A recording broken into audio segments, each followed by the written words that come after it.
Disclaimer. This video's information is being provided for informational, educational, and general interest purposes only. The information in this video is not intended to shock, enrage, or otherwise provoke the viewer. The sole purpose of this video was to raise awareness of true crime-related events. Copyright disclaimer: under Section 107 of the Copyright Act 1976, allowance is made for fair use for purposes such as criticism, comment, news reporting, scholarship, and research. Fair use is a use permitted by copyright statute that might otherwise be infringing. Non-profit, educational, or personal use tips the balance in favor of fair use.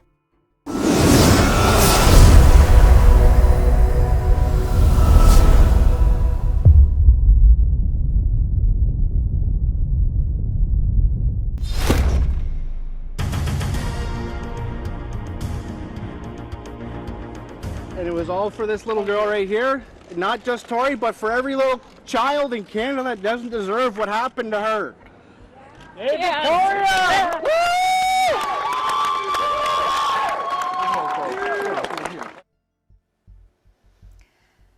Good evening, thanks for joining us. 31-year-old Michael Rafferty has been found guilty of murdering, kidnapping, and sexually assaulting 8-year-old Tori Stafford. It's been nearly 10 very long weeks of trial in London, which is where Laura Zilke has been covering this story since the very beginning. Laura Zilke from London. My goodness, what an evening. Yes, oh, absolutely. The mood around here has been one of incredible emotion. In the courtroom, when the verdict was read out, there was a collective sigh of yes for each time one of those guilty verdicts was read out through friends and family.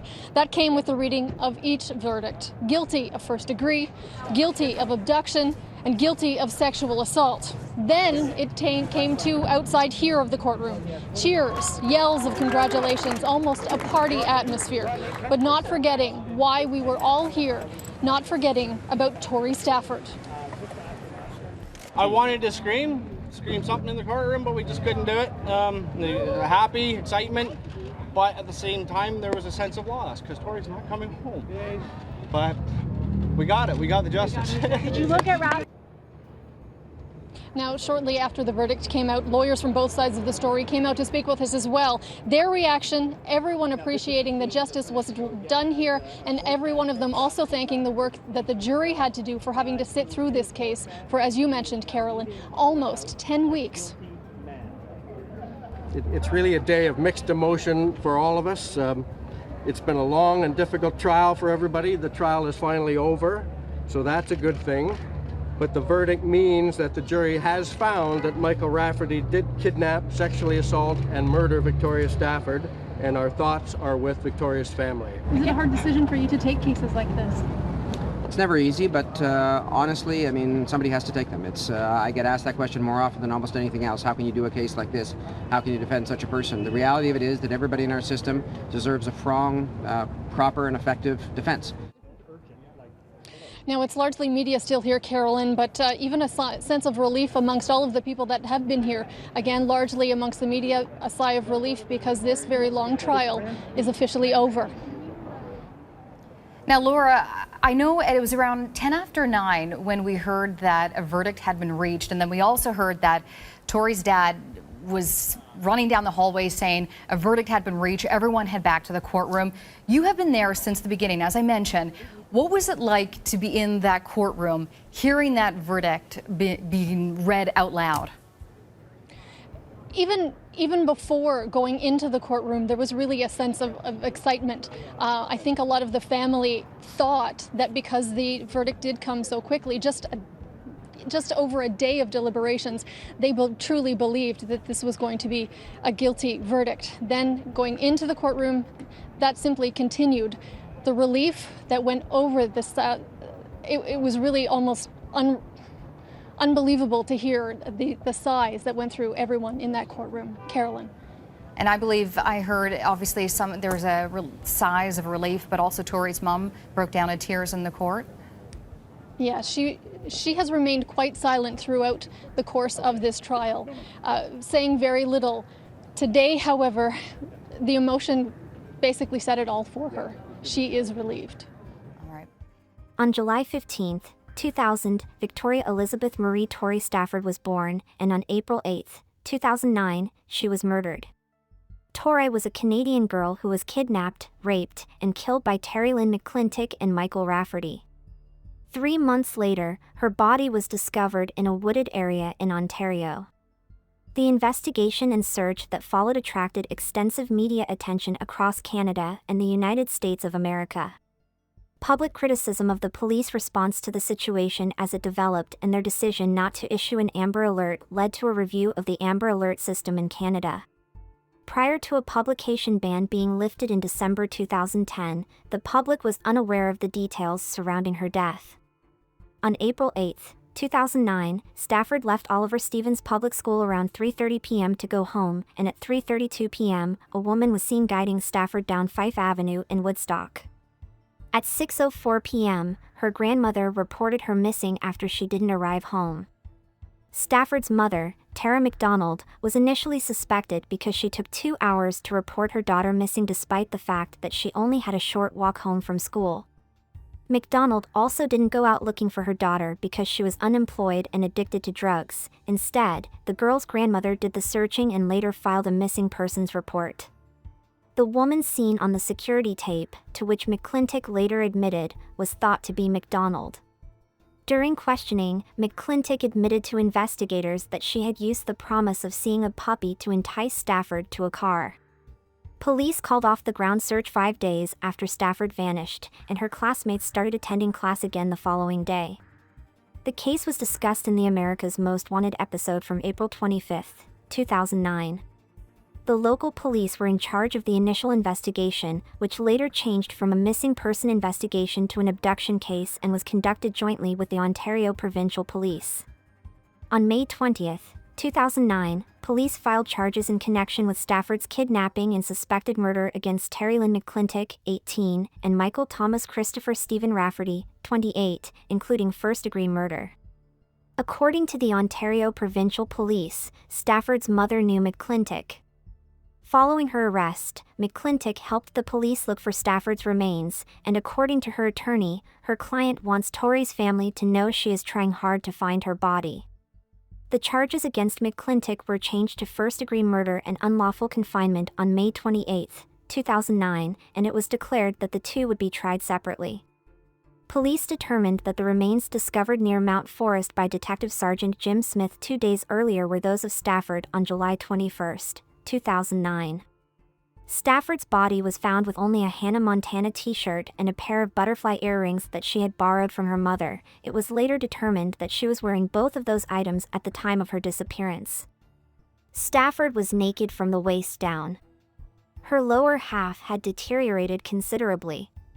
It was discovered during an autopsy that she had been beaten, resulting in lacerations to her liver and 16 broken ribs, and that the repeated blows to the head with a claw hammer that ultimately caused her death.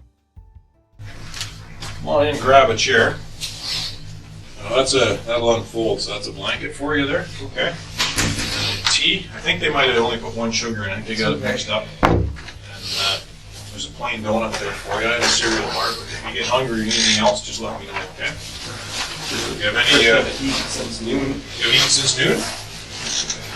Okay. Are you hungry now? I can get you a full meal if you want. Okay. Bacon and eggs, or do you want something else? I'm too sick to talk. Okay. This is ridiculous. That's okay. You can listen. And if you have any questions as we go along, there's no issues there at all. Okay? Okay. I got a few things I'll talk to you about. As I told you, my name is Chris. My last name is Lynne. And I understand your name is Michael. And you go by Mike or Michael? What's your preference? Doesn't matter. Okay. I'll probably call you Mike. So unless that really offends you, just leave it with me. Now, you should have any problems with my name because your middle name, one of your middle names is Christopher, so I know you'll have no issues with remembering my name. And, how come you got more than one middle name, you know? I don't know. It's my uncle's and my grandfather. I got 3 middle names as well. And that's because my parents thought I was going to be an only child, so they named me after everybody. So I got named after a grandfather and 2 uncles. So I know what you're going through there because my initials I get teased about. But I'm going to go over a few things here today. Okay, Mike, like I say, don't be shy. You'll find I'm pretty relaxed, pretty laid back because I've dealt with these types of issues before, okay? I know that earlier tonight that you've had an opportunity to have your rights read to you, which you understood, and you understand your caution. You don't have to say anything, okay, to me or any other police officers, and we had an opportunity to speak with the lawyers. There's no issues for any of that. Having said that, though, anytime that you have a question, all right, don't be shy.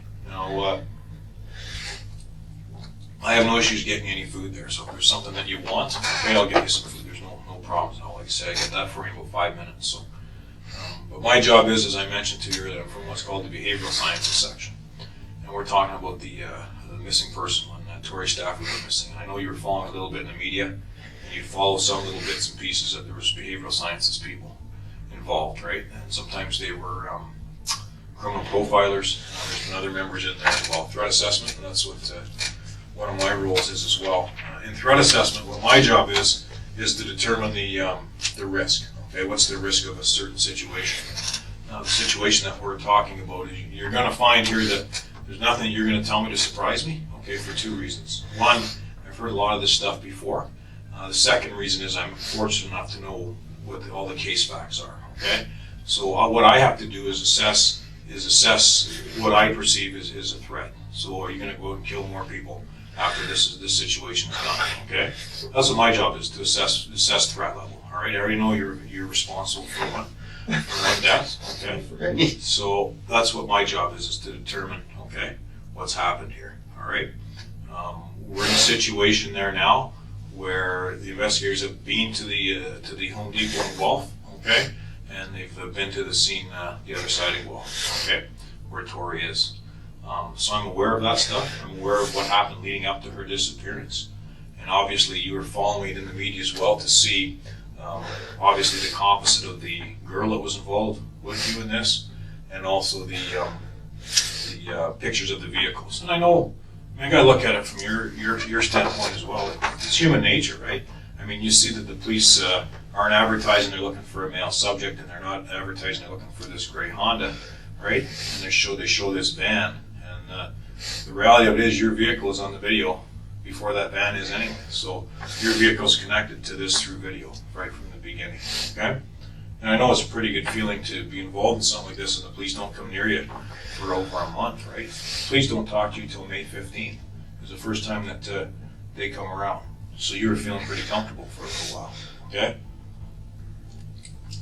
So those are the things that I have to look at. But before we go through all that, though, my people just don't wake up one day and decide this is going to happen, and I know that. All right.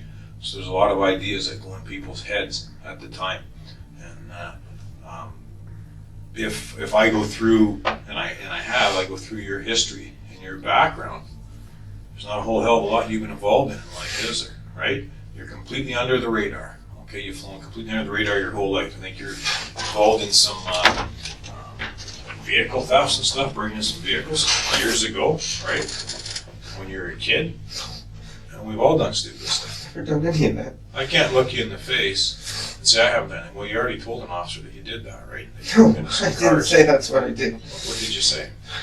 I said we went into cars that were unlocked and took things out of them, and that was it. Okay, I used the term break-in, okay? Now, the reason I say that is back when I was a detective, when you go into a car or a house where it's locked or unlocked, that's a break-in, okay? Because you're not supposed to be in there. So that's where that terminology came from, okay, Mike?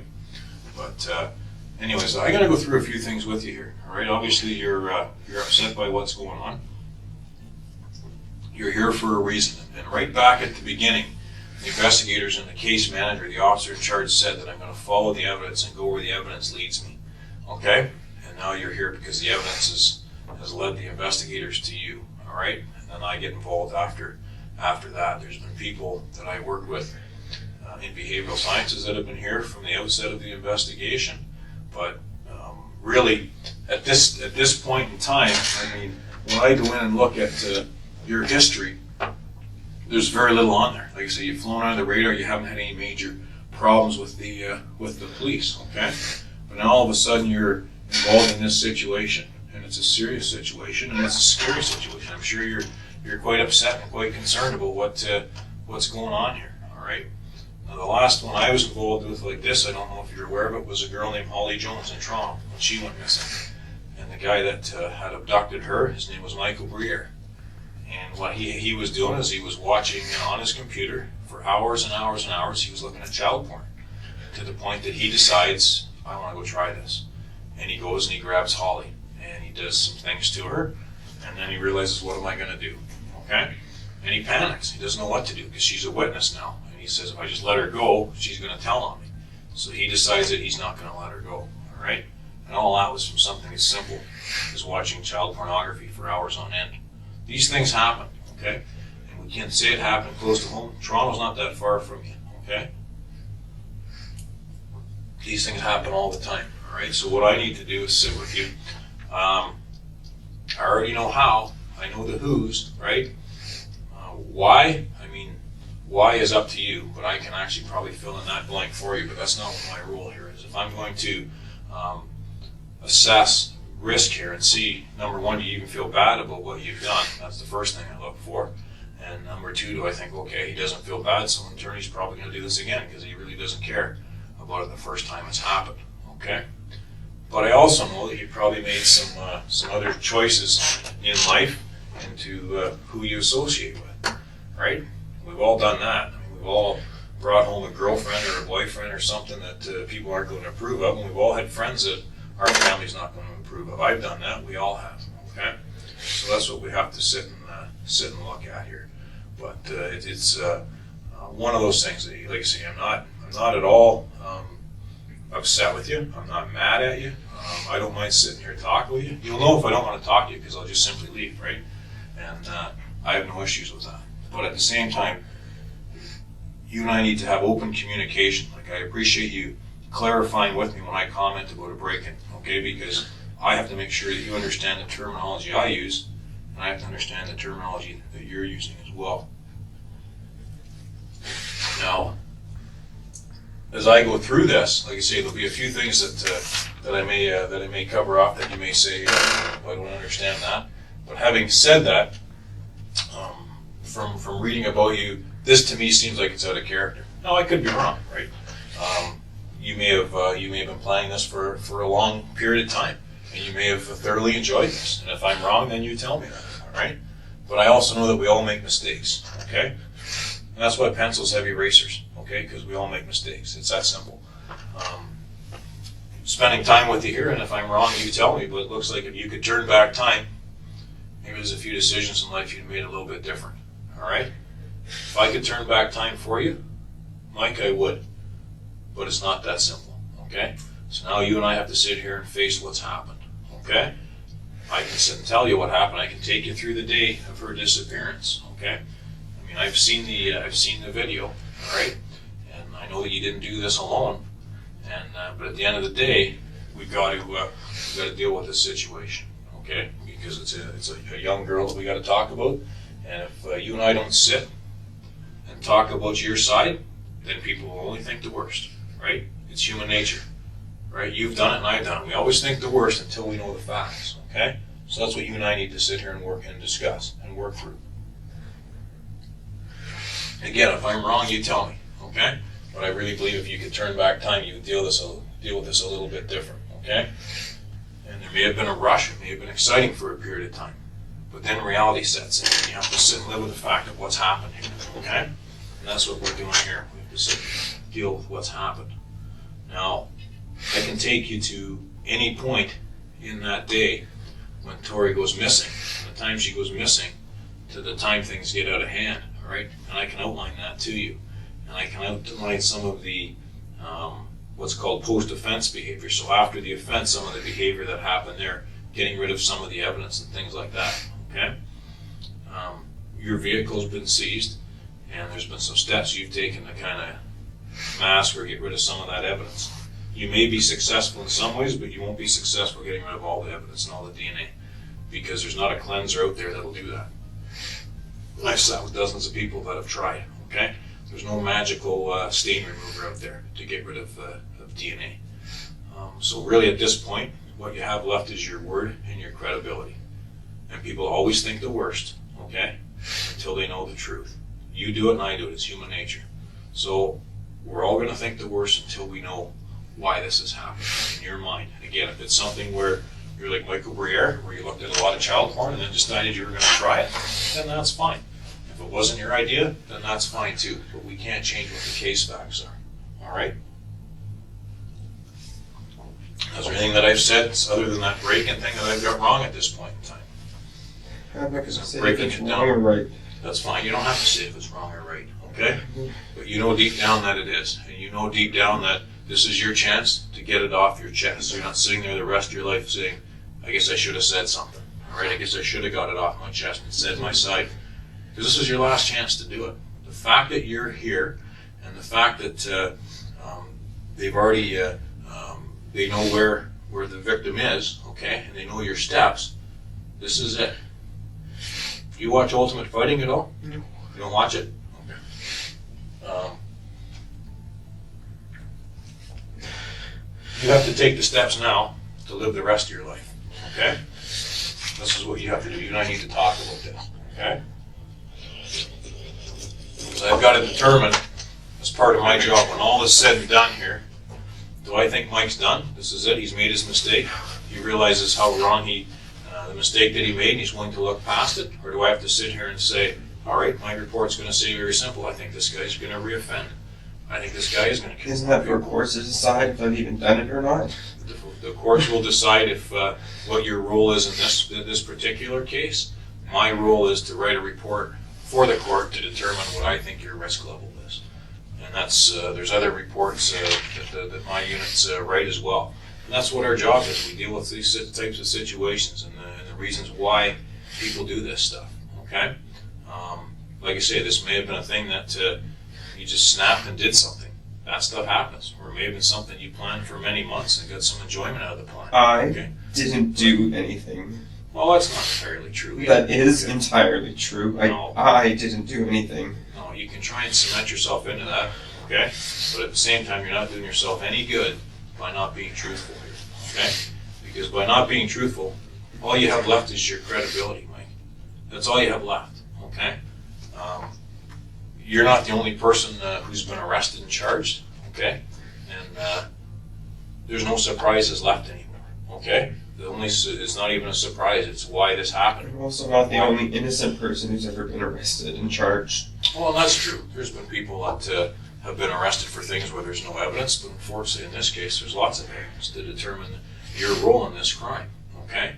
Even the steps that you've taken to try and eliminate your involvement, okay? Clearly, I guess maybe I should explain the evidence a little bit more. Maybe that's my mistake. But because I'm so comfortable in the facts and that I've dealt with all this, maybe I should put you at ease a little bit more. But the reality of it is, as I mentioned earlier, your vehicle is seen on the video. Okay, the girl who's on the video who walks away with Tori has been identified, and she's been identified as her and Tori being in your car. And the three of you and her and Tori, go to the Guelph area, go to the Home Depot, okay? And the grabbing of Tori, there was a planned event that you were going to grab her. You were going to grab a girl. But this other person was going to do it, and the other person got the girl, put her in your car, all right? And then there's other steps that are taken from there, okay? There's things that happen at Home Depot. There's things that happen outside of Guelph. And there's things that happen to Tori, all right, before she's gone. And you're involved in that, and you can't mask that. You can't change it. Okay? No. Because what's happened has happened. I can't turn back the hands of time, and neither can you. Okay? There's nothing I can do to turn back the hands of time and say, I wish Mike would have reacted to this situation a little bit differently. Okay? There's been tips come in on you sooner than recently. There's been a few tips. There's been a few people that have mentioned your name in the past. And when all these tips are put together, then the ball starts rolling. And then the fact that when they dissect these tapes, and they also go in both directions of the tape, they go before they see Tori, and they go after they see Tori. And lo and behold, there's your car, all right? And that starts it as well. So there's, and then after, and I don't know if you're aware of it, how much media attention was given, but then they start collecting the videos from the highway, right, to see which vehicles went where. So the video is going to play a very key role. Videotapes to evidence will play a very key role in this investigation and determining what happened, because there's cameras everywhere, right? The average Canadian is on camera 8 times a day, whether we go to a gas station, whether we go to Tim Hortons, or we drive through a light that has a camera. Certain communities have cameras, certain weather stations have cameras, or news stations. So we will go through as Canadians a minimum of 8 cameras a day. So you go through cameras, as have I. We've all done that. There's no questioning that we've all seen these cameras or been on these cameras. But there's no doubt in my mind, okay? There's no doubt in my mind that you're involved in the abduction, okay, of Tori. No doubt in my mind at all. I followed the evidence. I've read the file, okay? There's no doubt in my mind. We're past that, okay? And the only concern or the issue that I have is why you did this. What caused you to do this? Was it something you, like I say, is this something you've done before and you've been involved in the death of other people and you enjoyed this? Am I sitting across the desk from Paul Bernardo here? Am I sitting across from someone who's made a mistake? Okay? And that's going to be the question that's asked of you. All right? I'll get you a bucket there just a second.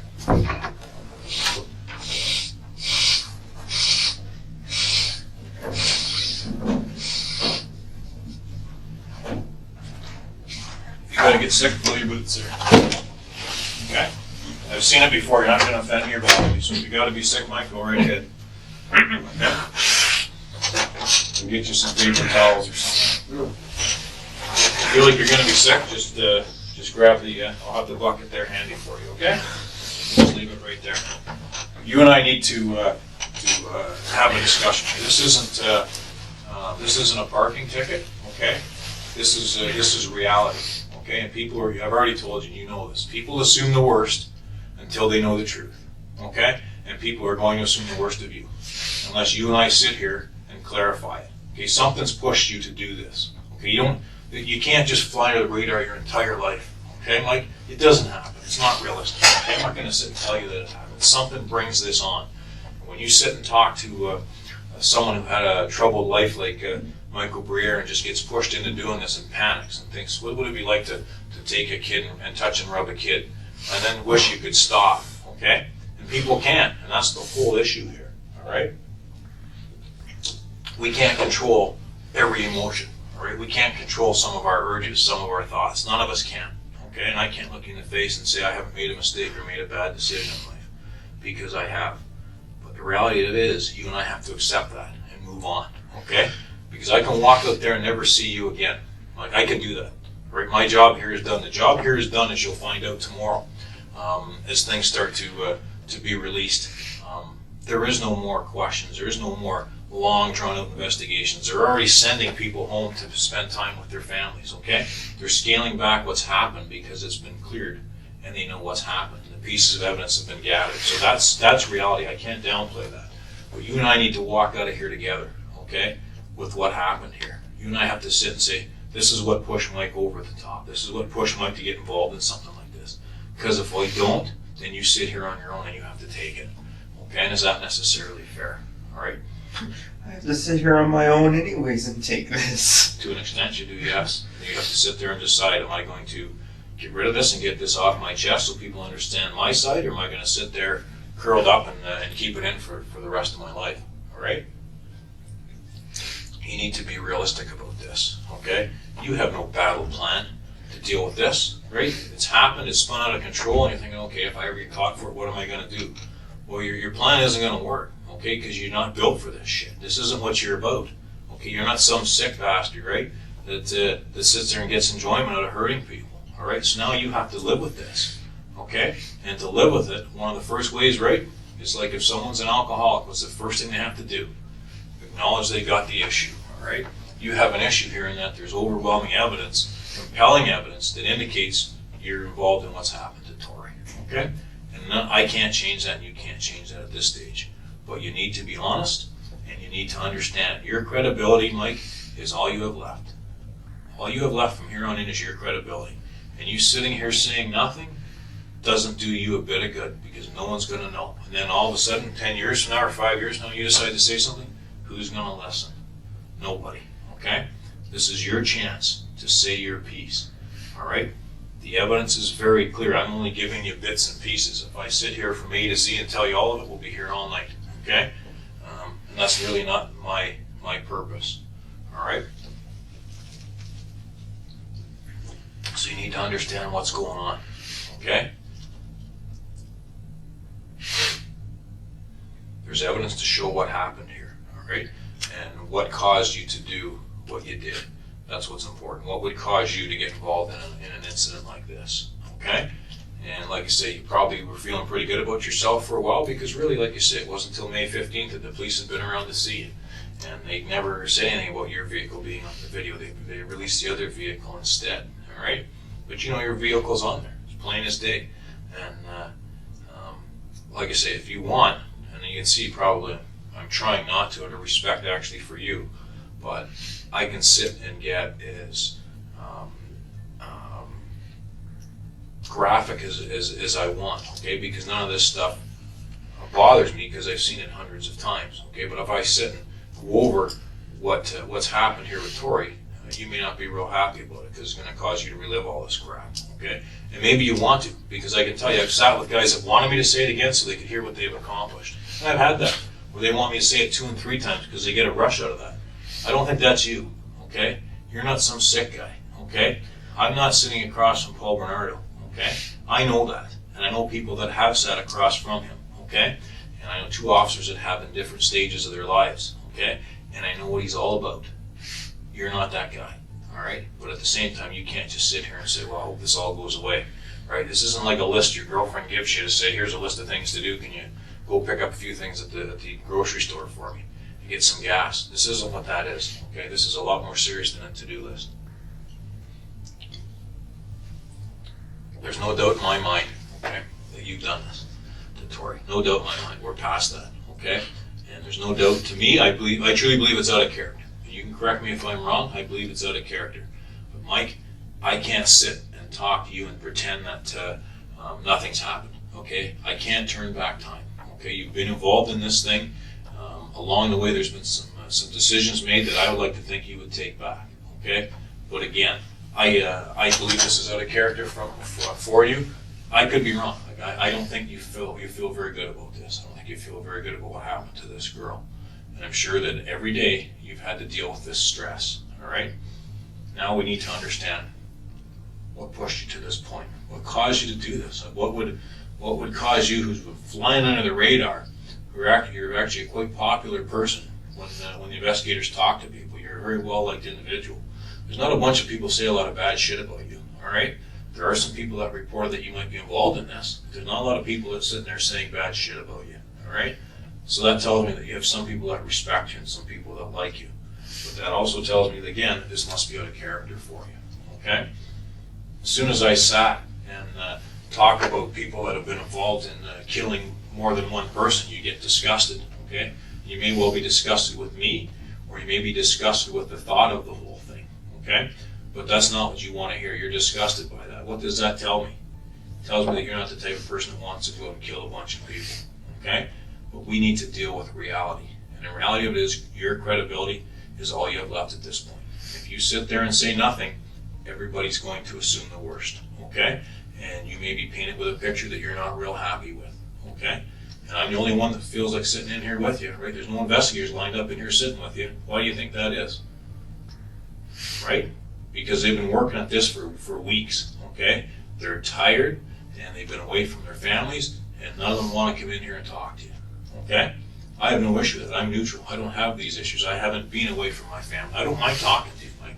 I've talked to people that have been involved in things far worse than what they're saying you did here. Far worse, okay?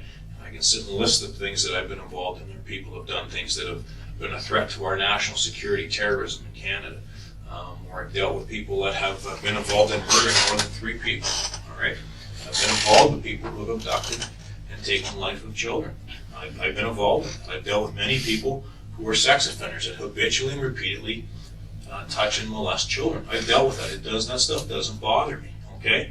But what's going on here is that you're just in there, you're just a big bundle of nerves, and you don't know what to do. You don't know whether to sit here, shake, shit, puke, you don't know what to do. But the reality of it is, at the end of the day, the evidence is the evidence, okay? And the evidence clearly shows you're responsible for the abduction of Tori, okay?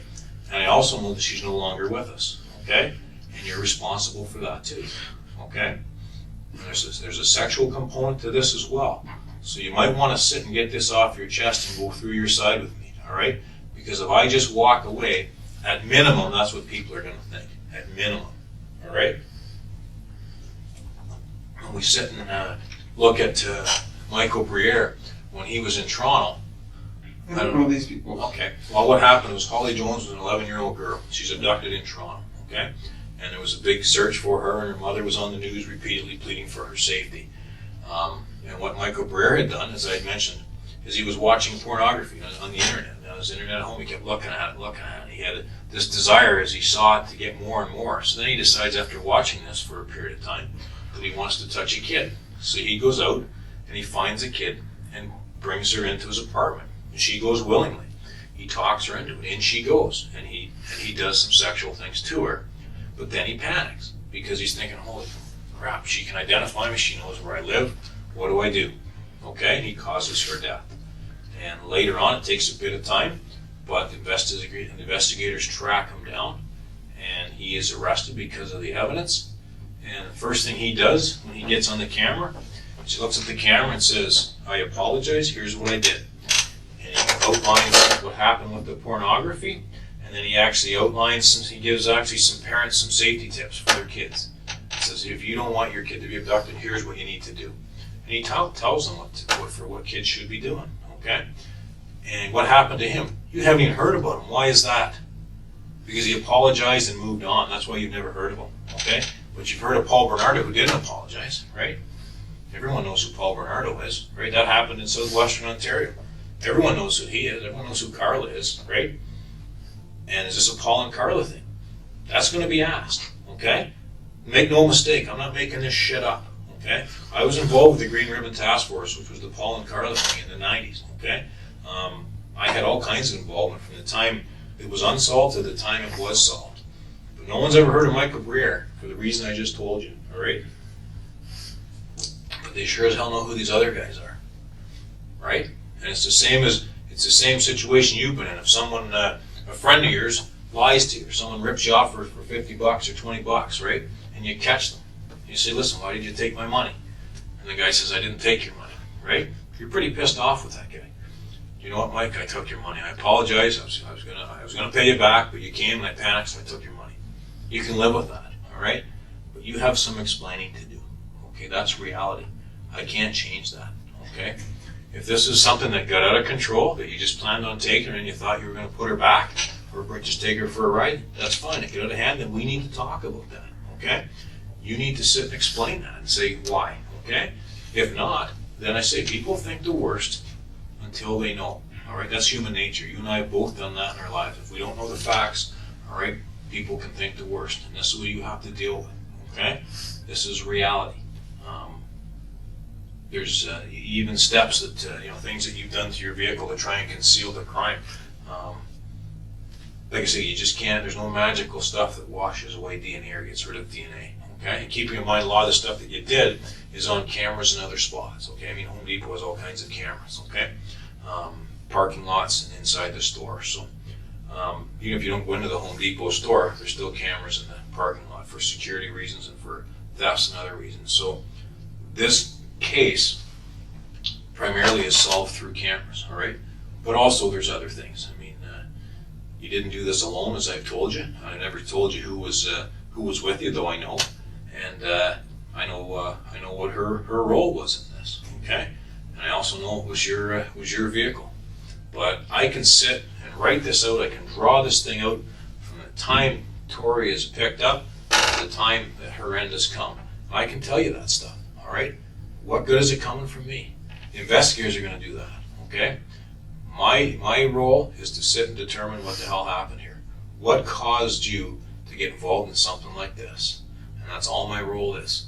And if I walk away saying, I don't know what caused it, then that's the way it goes. Too bad, right? That's just the way it goes. But if I sit with you and determine what happened and how this got off the rails, then you're not sitting there alone, all right? Because you may be a lonely person for a period of time until people understand what the hell happened, okay? And the person that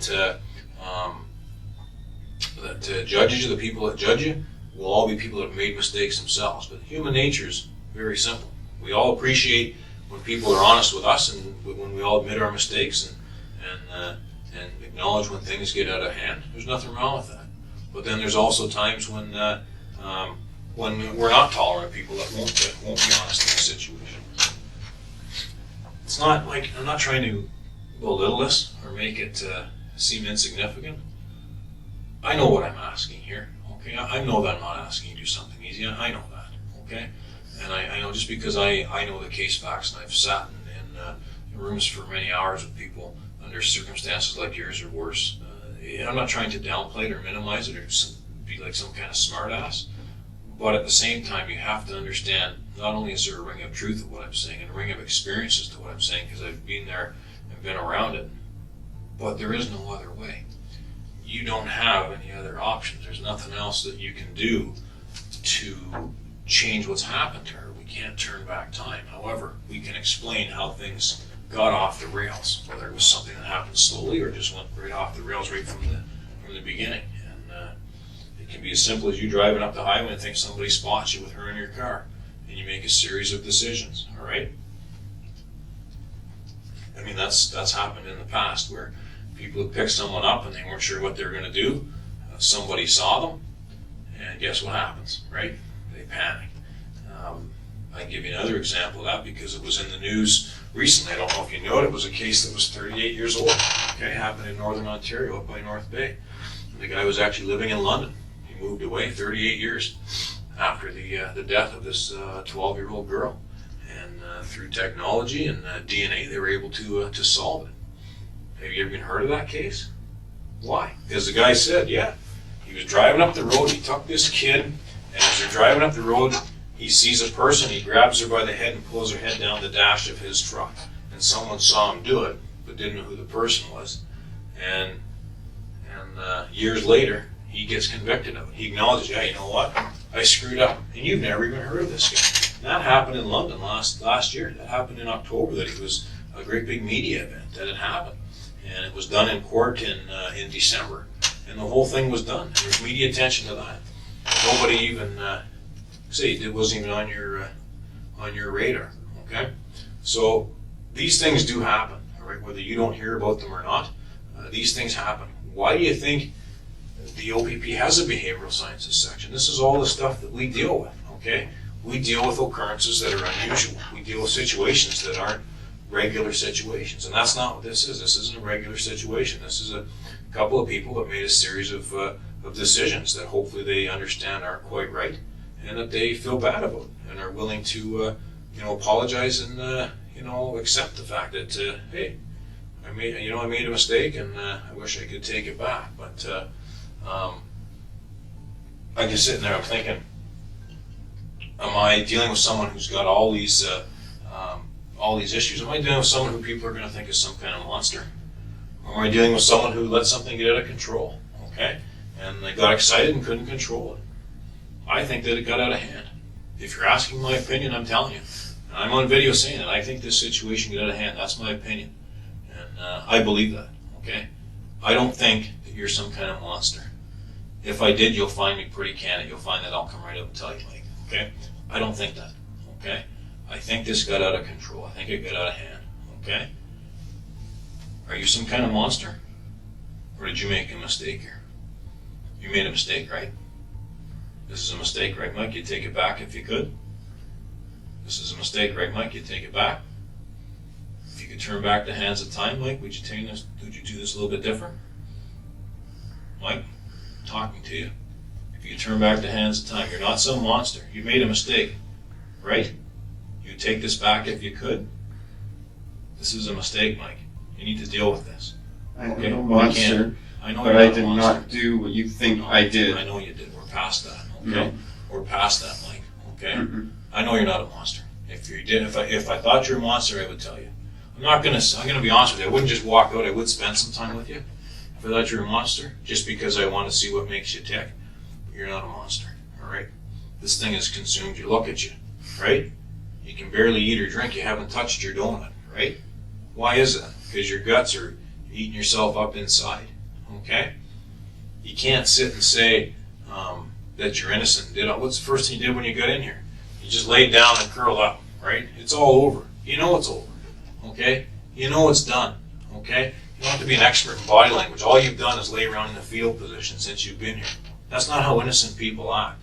That's not how people that are falsely accused of something act. It's the Could be last that thing it's they do. possibly that it's the last freezing. I thing. haven't eaten since noon. It couldn't be that this is all just a huge shock to me. No, it Yes. couldn't have been any of that at all. It's probably all of that, but it's also the fact that you're involved in it. It's probably all of that, Mike. Okay, the fact that maybe you haven't eaten that much, and maybe you are cold. There's no question. The first thing you said to me was you're cold and hungry, so that's why I grabbed you that stuff. Okay, and I'm willing to accept that. Maybe that is part of the issue. Okay, but there is a larger issue here. Okay, and it's the issue of the evidence and the issue that you're involved in this. Okay, and we can't change that. But there's no problem with acknowledging that. Like I say, nothing's going to change now. I mean, you have. I mean, it's up to you. There's a lot of things I'd be willing to sit and do with you if you're willing to do it. If you want to sit and you and I discuss an apology, I would sit and do that. Whether it's a verbal one where you say you're sorry, or whether we write one out, I'd be willing to do that. If you want to go for a drive with me and you drive around and explain things, I would sit and do that. Okay? I have no issue with that, Mike. I have no ill will, anger towards you. I have none. You don't make me mad.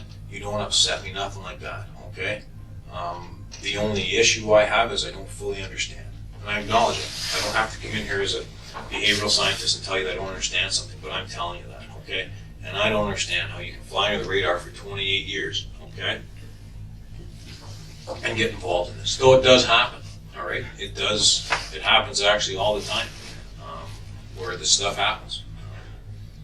Again, I've actually given you a couple examples already of people that didn't have real dealings with the police and get involved in this stuff where they abduct somebody. That happens all the time. Sometimes it's a simple, one of the most common ways an abduction happens is through hitchhiking, where someone's hitchhiking, someone picks them up and they realize, oh shit, and they just decide to keep them for a period of time. That happens all the time. Happens in Ontario, happens across Canada, okay? This one's a little bit different because, the girls picked up Terri, let's call a spade a spade. Terri picks up Tori, brings her to your car, and you guys drive away. That's reality, okay? Can't change that. That's a different kind of abduction, and I've acknowledged that it's unusual, okay? It's an unusual kind of abduction, and it's not normal. I don't know how much you know about Terri, but anyways, she's involved in this. We know that. She's acknowledged this. We know that. She's already confessed and apologized to this. Been there, done that. So there's no real surprises here. Okay. The only issue is how the hell did this spin out of control? What's your side of it? Because we already know hers. What's your side of it? And that's what I'm here to sit with you and talk to you about. Because I wasn't the person that talked to Terri. The other officers did. I volunteered here to come here and shoot the shit with you because I've talked to people in worse situations than you. Okay. And like I say, you've been pretty respectful with me. You're not giving me a hard time. You're not being rude to me. So I'll sit with you because. But the reality of it is I can walk away and you're going to sit and deal with this on your own for the rest of your life, okay? I'm here to tell you that I'm pointing out some obvious things to you. All I've really done is point out common sense and put some experiences I've had in behavioral sciences. But the reality of it is we both know people think the worst until they know. And we both know that someone to fly on the radar for 28 years and then be involved in something like this, something's caused it, okay? So all I've really done is point out the obvious to you, all right? You're a smart guy. You're nobody's fool. You know the situation. You're in a tough spot.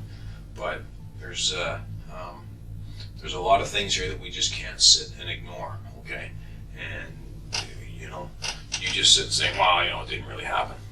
We're just too far past that. It's unrealistic. Okay, maybe a month or so ago when the investigation was new, you might be able to pull that, but you can't now. It's just all you're doing is hurting your own credibility.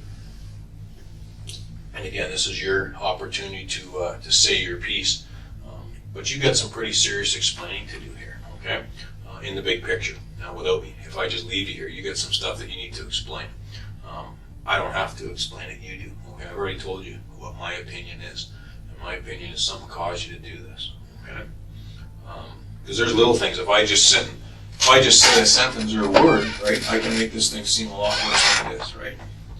I could just sit here and say, you know what, Mike? I said, I'm going to leave here. you can spend the next little while figuring out how you're going to explain the purchase of garbage bags. Okay, well, you have this kid with you. I can explain that, okay? I can explain it because I've been around this type of stuff. How are you going to do it on your own, okay? I've acknowledged already what my thoughts are of you, okay? I've told you that from the beginning, that this is out of character for you, okay? But maybe I'm wrong. Maybe that's why you don't want to talk. Because maybe you're thinking, you know what, Chris, you're wrong. You know, maybe I've done this before. Maybe I plan on doing it again, all right? I don't think that, but I mean, you could be sitting here playing me, right? Well, how would I know, okay? I can tell you that I don't think that's the case because I've sat across from a lot of people, again, that have been through stuff a lot worse than you. You made a mistake, man. Deal with it and we move on. Here's what happened. I'm not saying for a second that you sat and watched a bunch of pornography and that's what pushed you to do this. That's not what I'm saying at all. All I'm doing is I'm drawing a comparison to another case that I was involved in that was very similar, okay? But then you in fact helped me by pointing out that you don't even know who these people are because nobody became insignificant in the end because the person who did it was honest about it and said what happened and actually apologized and then offered tips to parents to safeguard their children. I'm not asking you to do that unless you want it. I'm not asking you anything you don't want to do, but I am asking you to be truthful. That's the only thing I'm asking of you, okay? Because the truth is the only thing you have at this point. Your credibility, Mike, is all you have left, okay? You sit here 2-3 years from now and say, okay, I got a story, I'd like people to listen. Who's going to listen? Why would they listen, okay? You don't have the credibility once all the versions are out there and the evidence is all out there. Now you go, oh, geez, I see what the evidence is now. Now I can make my story match the evidence. Nobody cares, right? Because you have no credibility. At this stage here, you have credibility because you can acknowledge your side and acknowledge what happened, and then you can move on from there, all right? And that's the first piece. It's the same I told you earlier. If someone has a drinking problem, is to acknowledge it and move on, okay? Here's what happened. I'm sorry. And I moved on. And if you're not comfortable with apologizing, maybe not everybody is comfortable saying they're sorry or admitting they made a mistake, that's fine. I'm not going to ask you to do something you're not comfortable with. However, I am concerned that you're just going to sit here and, oh, well, we'll take a chance. Maybe I'll just leave it and it'll all work itself out. Well past that, Mike. This is not going to work itself out, okay? We're past that. You need to acknowledge what's caused you to do this, okay? And if it's because you're loaded up on oxys and it seemed like a good idea at the time, then maybe we better talk about that, okay? Because it appears to me that half of Woodstock is on oxys based on what I've seen from this investigation. So if you're part of the norm in this town and you made a series of bad decisions because of it, then we better talk about it. And people will be an awful lot more sympathetic to that than you just sitting there saying nothing, okay? Because there's a very large percentage of people in this town that are on oxys, okay? And in the big picture, that will become part of an inquiry as well as to why is it's so easy to get oxys in this town? And why are there so many people? Because percentage-wise, I travel all over Canada, all right? I'm based in the headquarters, and really I travel all over Canada for different cases. I've never seen oxy like this in my life, okay? And other seasoned investigators have come on this case have never seen oxy like this in their lives. There's a problem with oxy in this town, okay? Very much so, okay? So we can't change them. So if you've had too many oxys, you've been strung on them too long, then that's fine, okay? And I can tell you all kinds of stories of people that are addicted to them, okay? Sometimes it's people that are using it for recreation, a different type of high, different type of drug. But often it's hard-working people that get an injury or get in a car accident and they get addicted to them, right? That happens, okay, for the pain. But it's highly addictive, right? I think if you review the stats, you'll find that people who are on it will tell you it's more addictive than cigarettes, it's more addictive than alcohol, all right? So if you've been strung out on oxys for a period of a couple months, and then you made a bad decision, and then all of a sudden at the time it seemed good, like it's like when you're drunk and you pick up a girl, that was a great idea, right? So you figure out later she was married, or a stalker, I've had that, and you realize that was a bad decision, okay? That's all this is, okay? Mike is a bit of abuse of oxys, then you and I should talk about that now, all right? Because it's going to be easier for you and I to explain that to this community than anything else, all right? Because the percentages, you know how many people are on oxys around here, right? The police know how many people are on oxys. They had a rough idea before. They can tell you who has oxys, right? They can tell you who's supplying them, right? Just through this investigation. So the oxy issue will dry itself up. But there's also a very good chance that there's going to be a separate public inquiry into the OxyContin use. Who's prescribing this shit? How come there's so much of it on the street? All right? And how can somebody go pick up a prescription for an injured mother or father or relative and just be given these oxys, right? And how many of these oxys actually make it to the person that they're prescribed to? So there's an outlying issue here, okay? There's a secondary issue with oxys in this town. And if that's what this is, and you had too many oxys, and you made a series of bad decisions, then why don't you and I talk about that? Because we can already show that the victim's parents are using oxys, right? They've admitted that themselves, right? So who are they to judge you, all right, when you're doing the same thing they are? And maybe they're doing it more, all right? I'm prepared to sit and listen that you didn't brainstorm all this stuff and that this got out of control, like I am, or I wouldn't be here, okay? I am prepared to listen to that, okay? But you have to also acknowledge that there's a problem, okay? And it's just like drinking. If you're an alcoholic, the worst part of that is you're out driving a car, right? And that's one of the worst things with alcoholics, is the drunk driving. But you have to acknowledge it and move on. But you're no different than a large percentage of people in this town, okay? And however you got hooked on them, whether it was through recreation, or it was fun, or it was a source of income, then that's fine, okay? Because when you sit back, and I'm quite a bit older than you, and you go back when I was in high school, if someone dealt a hard drug, they got many years in jail. They got years in jail, minimum 5 years to deal drugs. When have you ever heard of anyone getting 5 years in jail for anything, right? They don't. So drug use, there's more drug traffickers out there now than there's ever been. If one gets arrested for drug trafficking, 2 or 3 pick up that person's clientele and expand. So if that's all this is a series of poor decisions through the use of OxyContins, then why aren't you and I talking about that, right? That's what you and I need to talk about. If this is OxyContins, and I've sat here and discussed how people want to draw parallels to Paul Bernard or some kind of monster, that's not right, okay? But only you and I can get to that, Mike, okay? Only you and I can get there. Because if that's all this is the abuse of OxyContins to the point that it messed your head up and you grabbed this kid, then we better talk about that. Because maybe there's a panic after you grab the kid. Well, the kid was put in your car, all right, by Terri. So if you didn't grab her yourself, that's fine. You certainly drove with that kid in your car, okay? And that's the issue, and you're on video doing it, okay? So if you didn't grab her yourself, that's fine, okay? I can live with that. But what we have to do is explain what happened after the kid was in your car. And I'm willing to sit and do that with you, okay? Because your credibility is all you're going to have left. And this might be the only logical explanation, is drug use, right? Drug abuse. You're not the creator of OxyContin. You're not the first person to use it. You're not going to be the last. However, it will dry up in this community in the near future as a result of this. But I never said for a second that you went and took that kid from the school, because you didn't. But that kid was taken from that school, all right, by Terri and put in your car, okay? And you were there, and you were part of when the kid was driven to Guelph, okay, in the Home Depot. And then from there, the kid, into the demise of the kid. This is the stuff we need to explain, okay? This is the stuff we need to acknowledge. I need you to be like you were, Mike, when I first came in. And you clarified, because it was me that screwed up. I was the one that said break into a car, because it was my terminology. You need to be the one that corrects me, okay? And you need to be the one that said, like I said that you're involved in this abduction. Well, you know what, maybe I better be a little more clear with my words. Terri grabbed that kid from the school, okay? We know that. For a number of ways. There's a whole host of issues. Plus the fact, she matches the comps and she's on the video, and it's later determined to be her, and then she actually subsequently admits to it anyways. But there's all kinds of evidence of that. And your car was on that video at the time.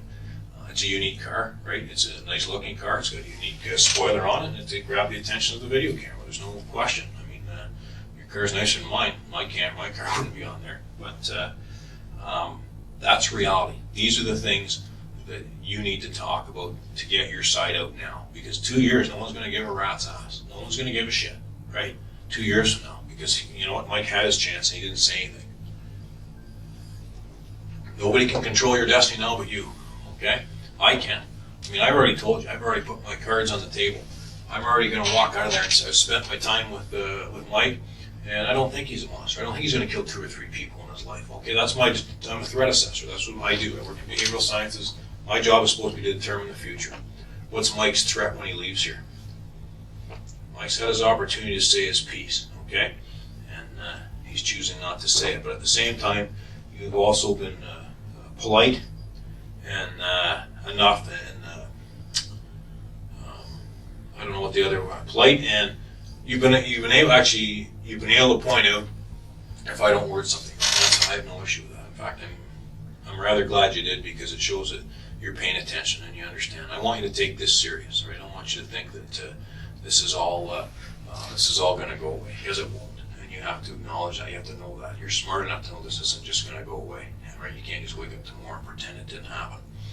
But what you need to be comfortable with is tell the truth about what your role is, how this thing spun out of control like it did, and how a guy who's flown under the radar for 28 years ends up in this situation with all this overwhelming evidence implicating him to this crime. Okay, that's the issue. Again, I don't think that I've told you that I don't think you're some kind of monster, but we've gotten off the rails here. Somehow you get off the rails and get yourself into this thing. Okay, and if it wasn't your idea, then I wouldn't mind hearing that as well. Okay, but it's got to be your words, Mike, not mine. Okay, you don't need me to draw you a map or draw a little story of what happened from the time that she's picked up to the time that she's gone. I don't have to do that. The evidence is going to do that. But if that's all this is because of the oxys and nothing else, then why don't we talk about that? Now, I've talked a lot about, is it the oxys? Is that what the problem is here? Is this what's caused you to get involved in this? Taking oxys? What's that? Taking oxys? Yeah, I know you've taken oxys, yeah. So that's what's caused you to make this bad decision, or just what caused this poor decision to be made, or where it's spun out of control? That's what I'm asking you there. If it's the oxys, then that's what we deal with. Like I said, there's a large percentage of people in this town that are on oxys. When I went up to get these coffee, there was two standing in front of Tim Hortons. I would almost, maybe if they weren't on oxys, they were on something, all right? There's a lot of zombies in this town. There's a lot of people that are abusing this drug, okay? And if that's what it is, and you joined a large population of this town using oxys, and you made a bad decision, that's reality. Because these people that are taking the oxys make bad decisions every day. They lie every day. They manipulate every day, right? That's because that's how they get the drug to begin with. Sometimes they may have bills they haven't paid. They may have drug debts that they owe. They may have to fly under the radar for a little while and keep a low profile because they owe money. But the only reason I'm sitting here is because I got involved with bad people. Yes, I agree with that. Probably worse people than you've ever imagined in your life. All right. Yes, you did. Yeah, you did. I don't know if you know how many of them that were bad, or just how bad were they. I don't know at what stage you knew they were bad. But I'm gonna ask you a question here. I'd like you to answer it. It's not going to implicate you in anything. Did you have any idea how bad these people were? No. Do you think you do now, or was there a point when you caught on how bad, or actually don't have to answer that? But you know, I mean, you've got in with some top people. All right, I know that. Why do you think I've been sitting here going on and on, like, you know, flying under the radar and stuff? Okay, because this isn't you.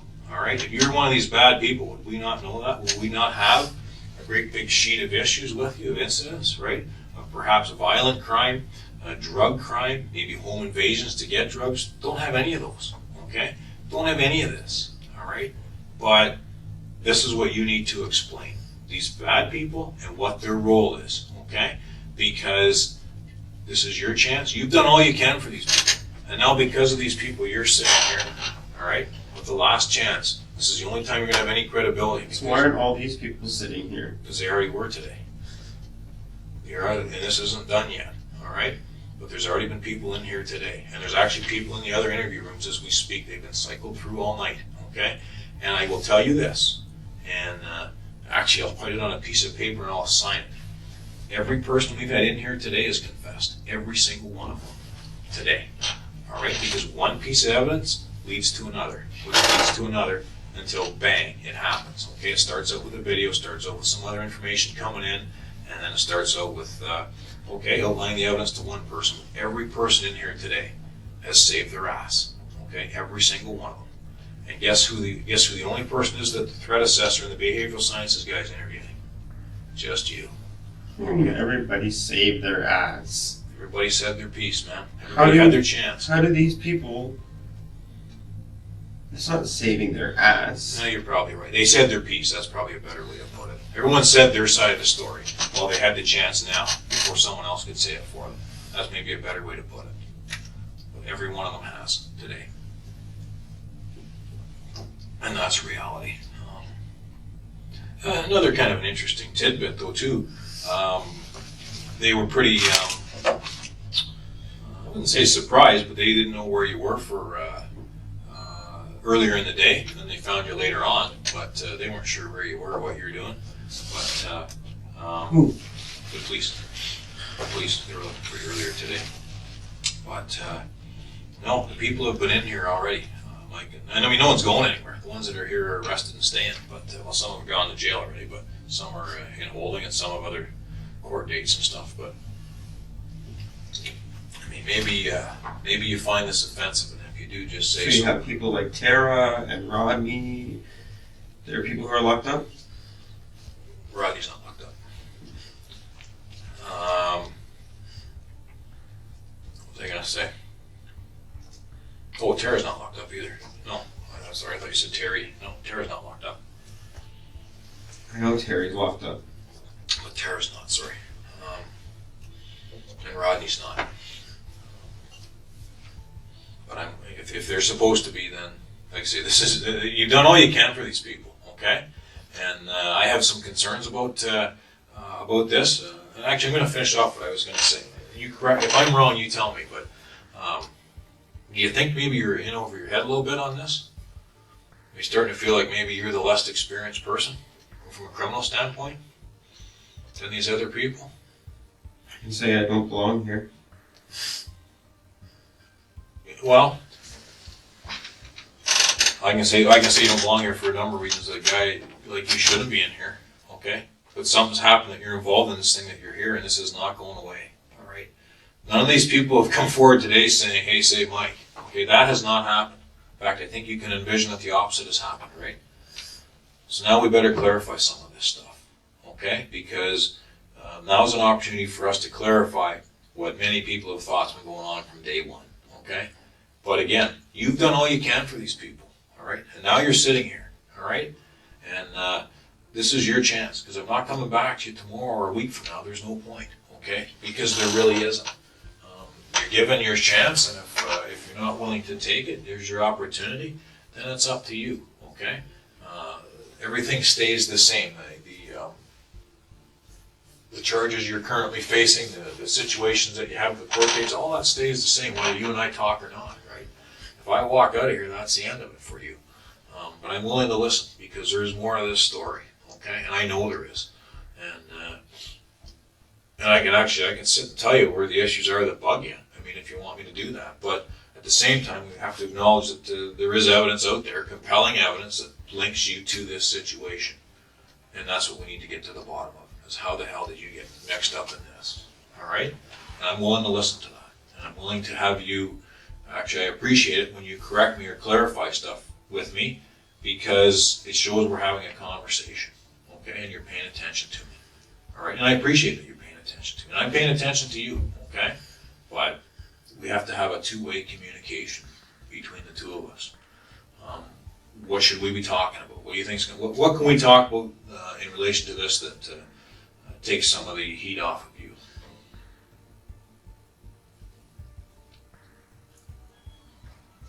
I don't know what you're asking. Okay. What I'm asking is this. There's some, you don't feel that you should be here. And I think we've acknowledged that, and I don't know if I was being rude, but I think you're in over your head. And I think you've been working or hanging around people that are far more experienced as criminals. You've been hanging around with criminals. Let's call it a spade a spade. You've been hanging around with criminals, and there's really no indication that you are a major criminal, but you've been hanging around with some, right? And whether you've been manipulated, that's up to you to clarify. But if that's what's happened, then you and I should talk about that. If you think that there's a discussion that we should have about Terri, then we should have it, okay? Now's the time for you and I to have that conversation, as opposed to way down the road. If there's a conversation that we should be having about Rodney, now is the time. Or Terri. I'm sitting here willing to listen, all right? I'm not going anywhere, all right? I can get myself another tea, I can get a water bottle, I can just sit and talk with you, okay? Mike, but you've got to kind of meet me halfway here, all right? And I'm willing to do that with you, okay? I'm willing to sit with you tonight. I'm not in any rush, but at the same time, it's got to be where it doesn't make you look bad either. It's got to be where your credibility shows that, hey, Mike's here and he's telling the truth, okay? So what I'm saying is, if you're going to sit with me, I don't want to make you part way. I want you to be straight with me. And if there's something I say that you're not comfortable with, then I need you to tell me that. No, and I would do the same. Okay, Mike, I need to know something here, but why don't we just sit and do that? This is your chance, man. Do you not think you're going to feel better getting some of this off your chest as opposed to keeping it there forever? You know what I mean? I'll sit with you and do this. There's no issues with it at all. Like I say, I have no problem sitting with you, man. So why don't we just find a starting point and we'll do it? Okay? We'll take our time. And if you want to drink a water or something else, we'll do it. But let's sit and deal with this. Okay? Let's sit, you and I, and deal with this and talk about what's happened here. All right? You can do it, man. You can do this. All right? I'll sit with you. Mike, I will sit with you. Okay? If you've been manipulated into this, I'll sit with you. Okay? But you need to be straight with me and I'll be straight with you. If I say something that isn't right, you need to clarify. Okay? But let's sit and do this. Let's try. Matters what I'm going to say. How do you figure that? Nothing is going to matter what I say. Why do you think nothing will matter, Mike? Because it won't. Can you give me a reason why you don't think it'll matter? It just won't matter. You don't think I'll believe you?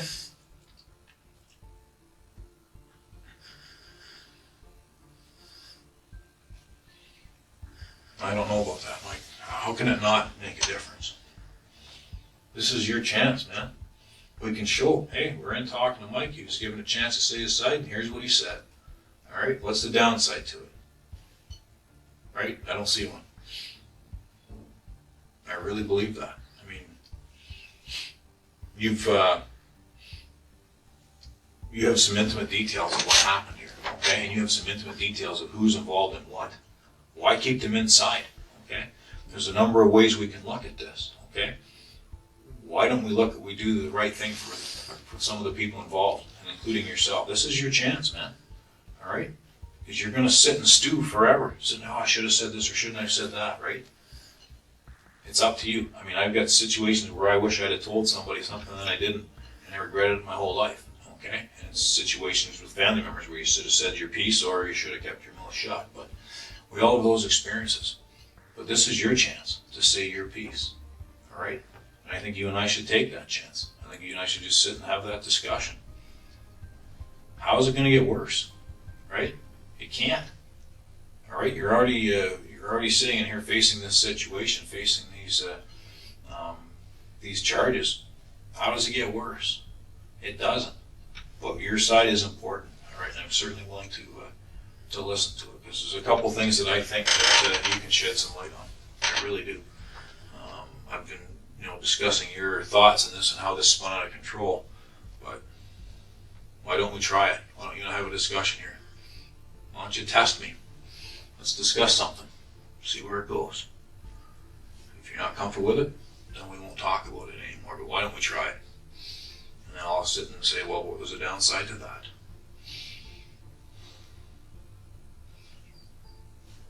This is your chance, Mike. This is it.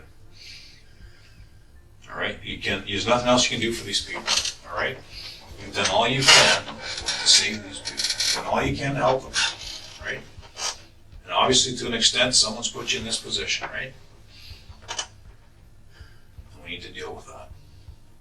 You want me to tell you things I didn't do so I can get locked up for the rest of my life for this? No, that's not how I don't want you to tell me things you did not do. No.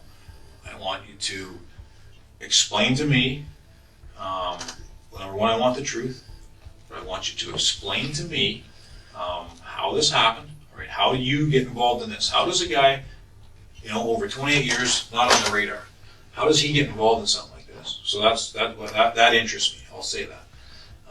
But I'm also interested in in the role that these other people have played. I'm very interested in that. Okay, because to get to the truth, we have to know the other players and their involvement in an accurate form. And like I say, if you and I have something that we can talk about that, I think we should. I think this is the time to do it. This is the only time to do it. But I'm absolutely interested in what you have to say, but I'm not interested in seeing you go through something that, if like I say, that more experienced criminals have got you into. Where do you think we could start? What would make sense? A lawyer would make sense. Okay, and what would that make sense in what way?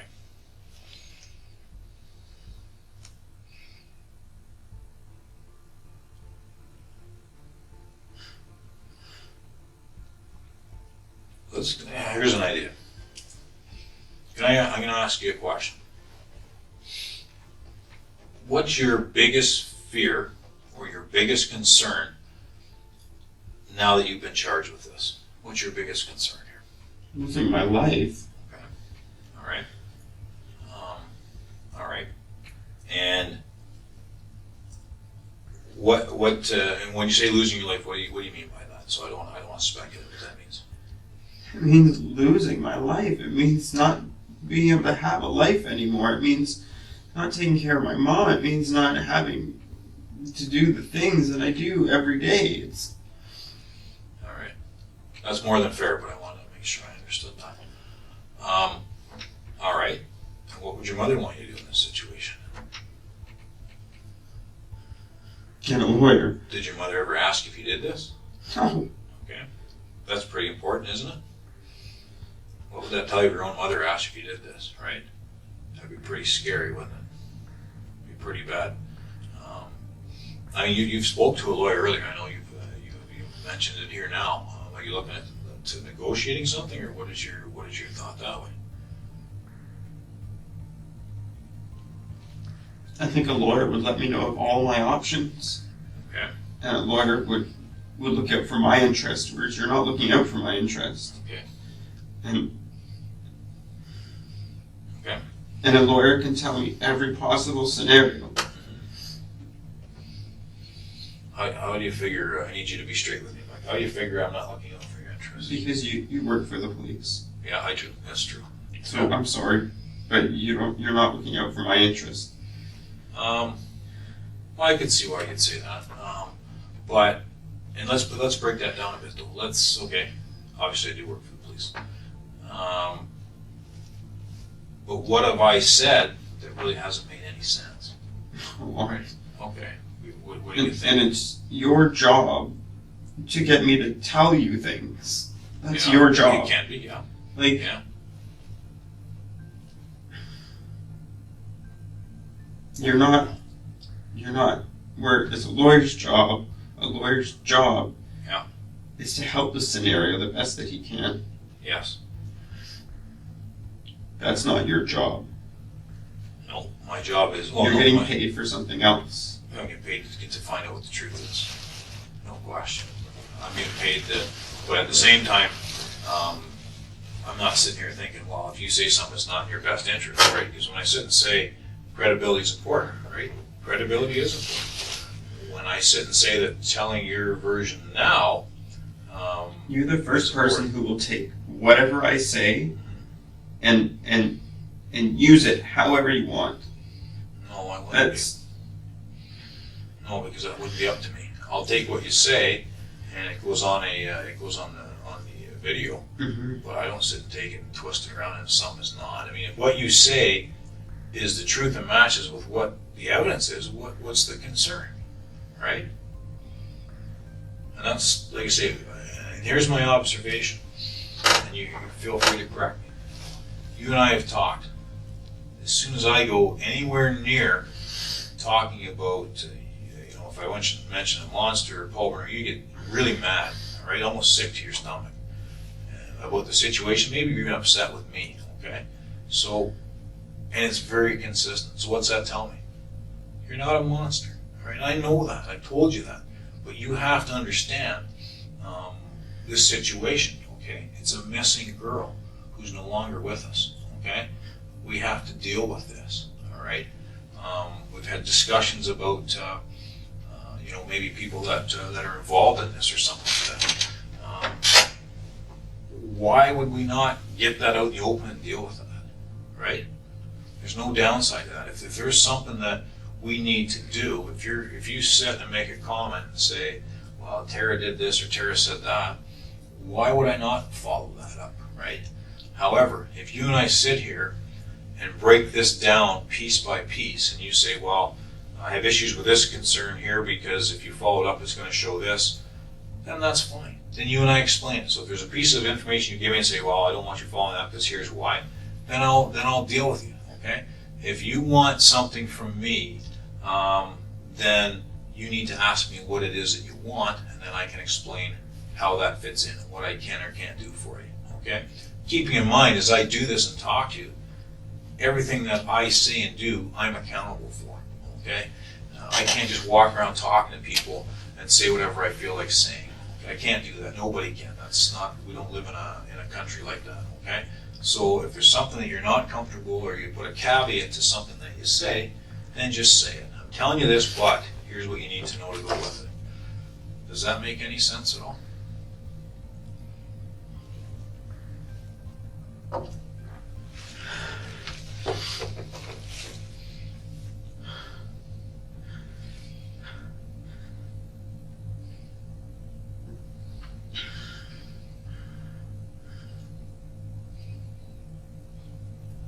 I want to know what this girl Terri said.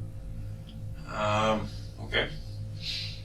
She acknowledges that she grabbed Tori and brought her to your car, that it was your wishes, that you sent her there with certain things that you were looking for in a victim, and she took her.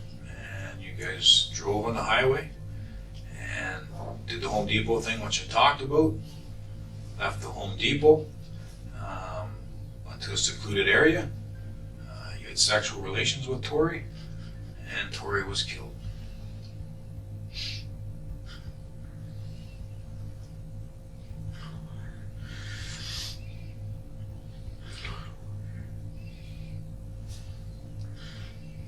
So like I say, Mike, when I say I'm interested in your side, I think you can understand why, okay?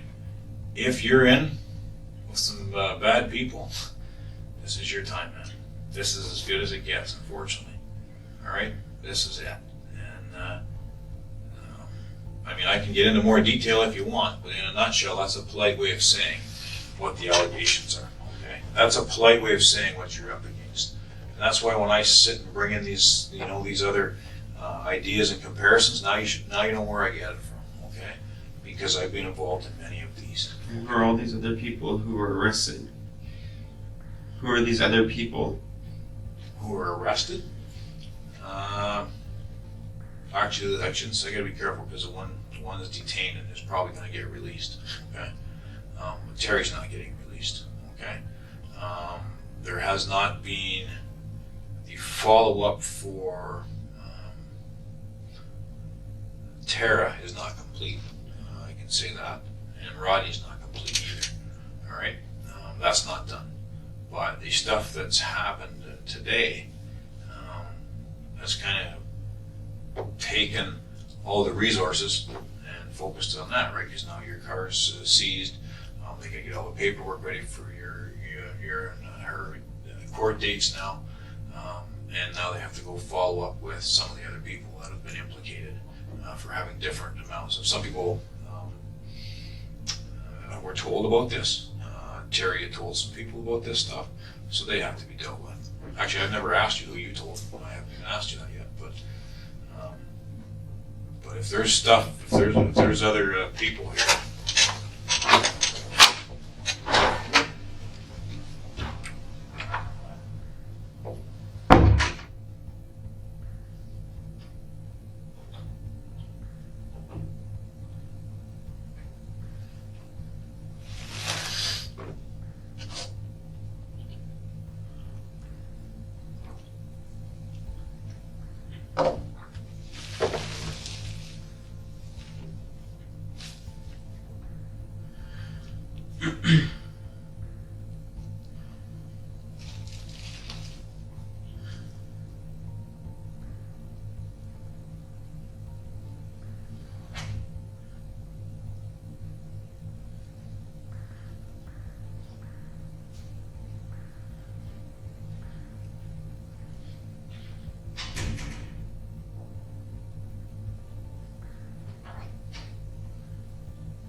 What's happening, man?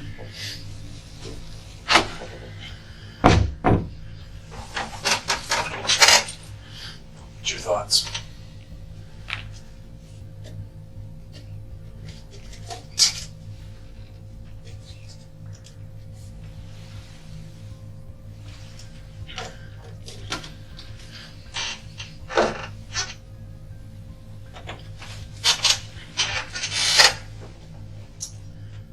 Any other areas that you think I haven't covered, or do you think I got a bunch of other things I want to talk about? Is there anything that you thought that you and I would talk about in here that we haven't?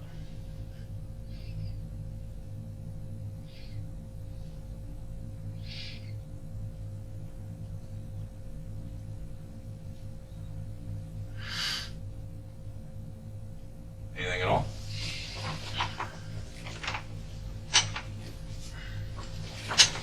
What happens to all my friends? Pardon me? What happens to all my friends? In what way? The people who I know. The people in my life. What happens to them in what way? Just what happens? Well, my thoughts are, like I said earlier, Mike, I think they think the worst until they know. That's why I'm asking you this stuff, man. People are going to think the worst. These are serious allegations. When I talked about what Terri said, I sugarcoated it, right? I can sit and break it down in more intimate details, all right? But we need to deal with that. If there's other people involved, I'm willing to listen. But I got to tell you, the evidence is very clear right now that this is a you and Terri show, all right?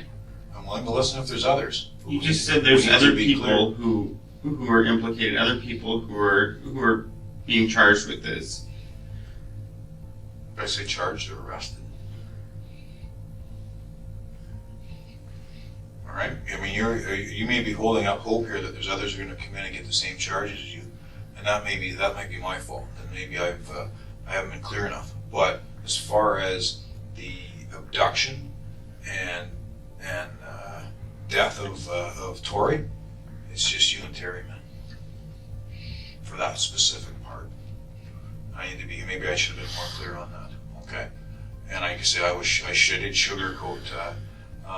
I did sugarcoat, exactly what she said, but it is a lot worse when she says it, as to what happened with Tori.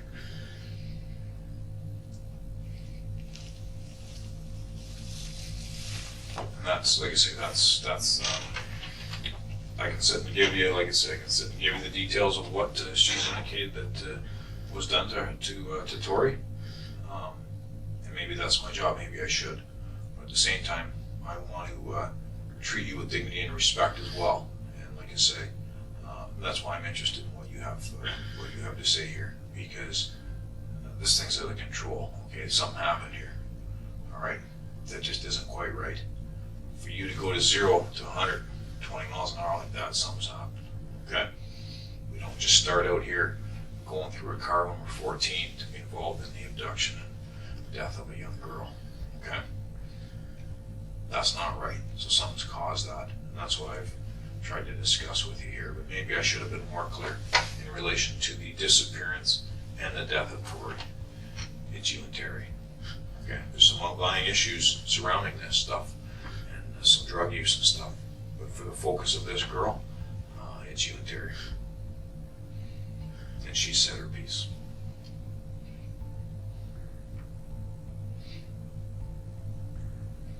So that's why you and I gotta go through your side, so you get a chance to say yours. See, I watched when they spoke to Terri, so I do know what she said. I did watch it, but I wasn't the one that spoke to her. It was one of the other officers in the investigation. But like I said I would come in. I've been involved with it from a behavioral sciences standpoint for a while, so I said I'll come in and talk to you. Can I watch it? Want to watch what she said? Mm-hmm. Which parts? I don't know where she's implicating me. You want me to cue up some other parts? Sure. Okay, what part would you like to see? Just the part where she's saying this is me. Okay. Okay, I can do that. Any other thoughts or anything else you'd like?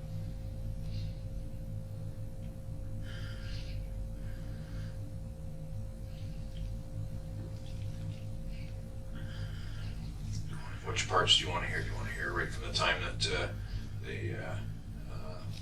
You can show it right on the video, right from the time that Tori's grabbed to the time you get to Home Depot, or you want to hear after that. Obviously she said it. I can't make that shit up, man. I wasn't in the car with you guys. All right, so obviously she said it. All right, and like I say, as we go along, video corroborates it. So I need a lawyer. well, you spoke to I need a lawyer. There's no issue. No, that wasn't my lawyer. That was just somebody who gave me advice. You have a lawyer? I don't have one yet. Okay. Do you know anybody who does? Or do you have somebody in mind? No. Okay. I have to talk to my family.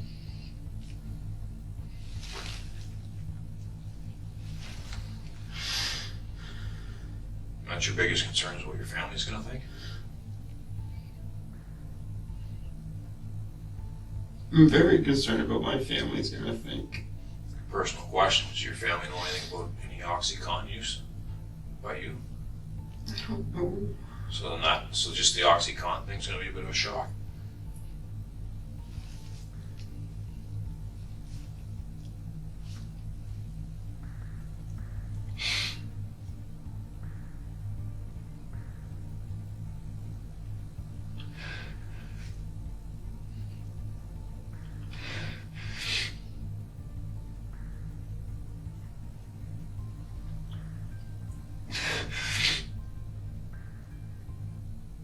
Some pretty difficult stuff to explain.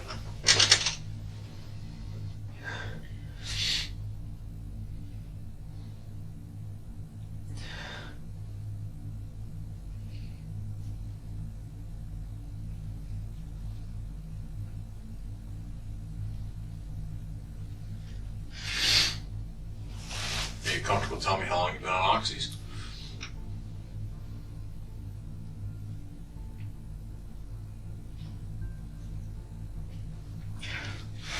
I've taken painkillers for years.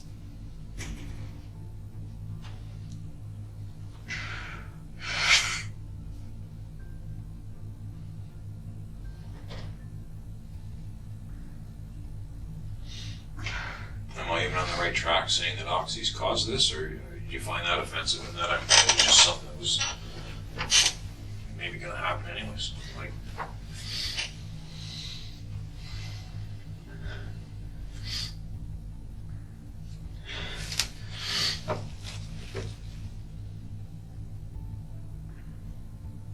I'm willing to listen to you. I'm willing to talk to you because, we've had a couple of times in our discussions here where you've thrown out other names and stuff, maybe to test me to see where I'll go, but I'm willing to listen to anything that you have to say. I mean, I don't have to. I mean, we can all just simply walk away, and then you're the one stuck with the problem, right?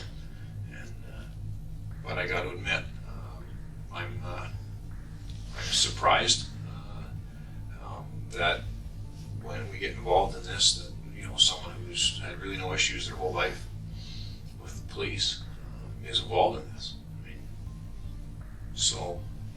That's reality. The guy I told you about in Toronto had no. The two I told you about tonight, the one in Toronto, the one from up north, they had no problems with the police either in the past. They went and got involved in something like this, so it happens all the time. However, I'm not gonna lie to you, I was a little surprised. And I gotta tell you, when you start digging around with stuff on Mike, there's not a whole hell of a lot out there, to be quite honest. From a law enforcement standpoint, you don't have very many skeletons in your closet. I gotta tell you that. And because if you did, I'd probably bring them up, right? And you don't. But the evidence is the evidence. It's very clear. And we need to deal with it.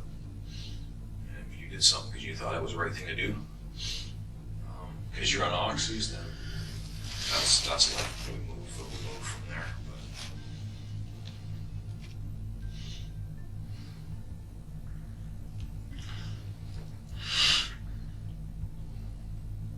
What's this process? What happens?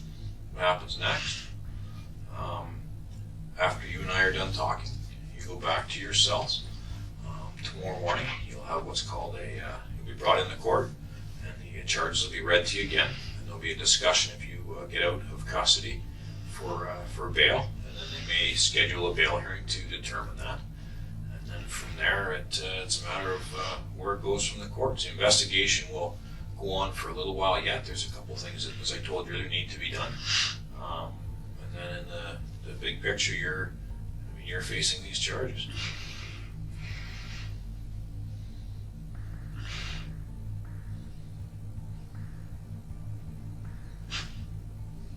And you're the one who has to explain the allegations, right? And you've got to explain what it is that the evidence is showing. And like I said, I've sugarcoated. I haven't even got down into all of it. I'm just doing it as an opportunity for you and I to discuss it. The less evidence that you and I talk about, the more credibility you have. So.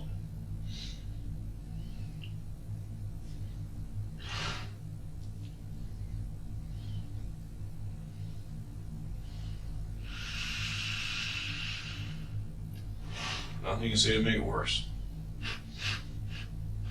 There isn't. It is what it is, man.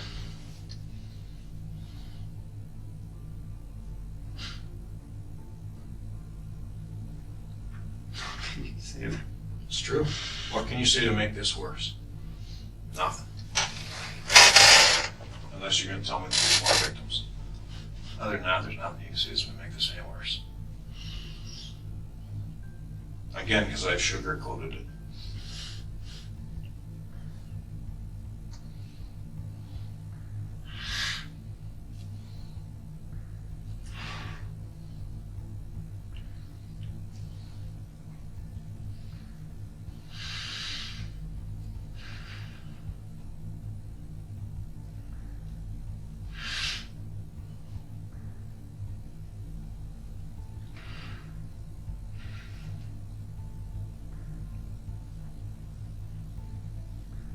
Where do I go after court tomorrow? Well, you'll be in the jail. You won't be here. You'll be in the jail, and then from there you have your court appearances after that.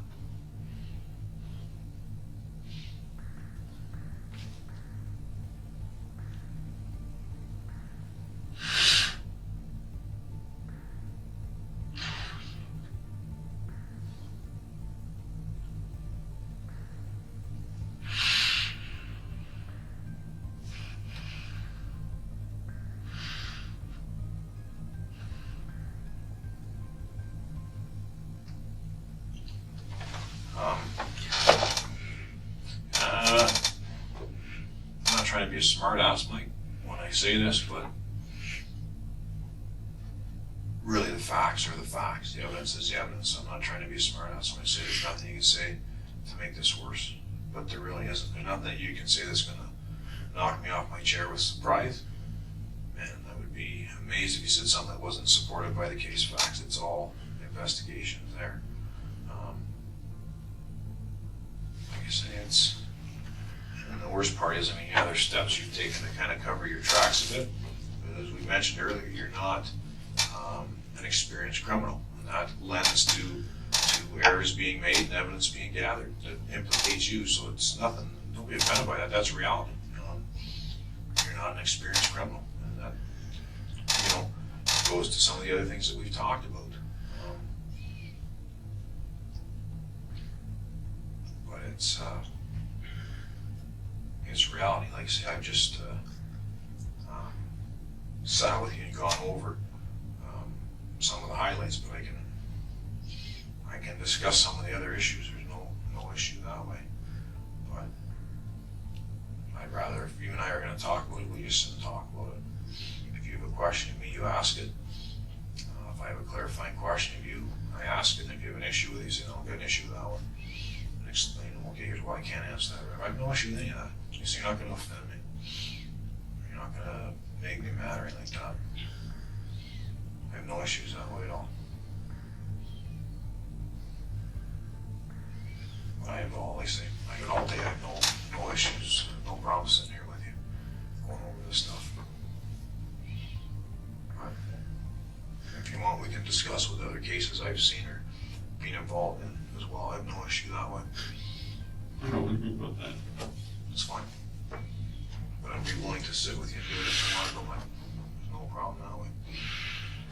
The reality of it is we can just sit and deal with the issue here, just as easy. I'd rather deal with this issue in court. Hey, Stafford, how are you? Mind for a sec?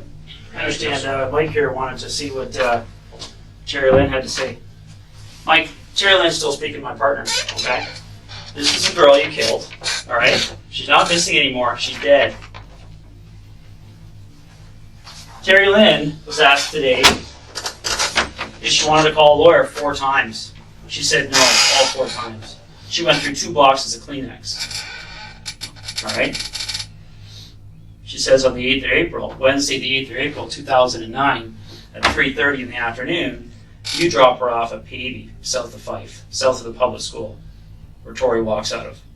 You tell her to get a girl, and you want her young. She walks up the street, you drive up to the old age home where you park your car. She walks up to Tori. Tori's nice to her. She trusts her. She holds her hand for a little bit. She walks up the street with her. Terri Lynne tells her about her little dog, gets her across the street to your car, opens the back door. Tori doesn't like it anymore. She pushes her in the car. You start driving. She says she's freaking out. She says she's worried about you. She's scared about what you're going to do. She says you guys hit the 401. You start driving to Guelph. You park outside a house. You go in for a little while. You come out with some drugs, she thinks. And you drive to the Home Depot. You park at the end of the parking lot. You tell her it's her turn to get out of the car. You tell her to go in there. You give her some cash because you don't want to use your debit card so you don't track it. She goes in there. She gets garbage bags like she's told to do, and she comes back out. Then you go driving. And you pull into a farmer's field right across from a house, to the point where you're even asking her if anybody can see you. And what does she do? She says she goes for a walk because she doesn't want to see what happens. And then she comes back. And you're not sitting in the front seat anymore, Mike. You're sitting in the back seat. And she's not liking what she sees. So she walks away again. Then she comes back, and you make her hold one of those garbage bags while you put some of your clothes and her jacket and hammer in the garbage bag. Then you drive to a gas station. She never sees Tori again. You drive to that gas station, you get out, you wash up, you dump the bag. You drive back to Woodstock. That's Terri Lynne's story, Mike. That's Terri Lynne's story while she bawls her eyes out through 2 boxes of Kleenex. And I ask her 4 times, hey, you want to call a lawyer?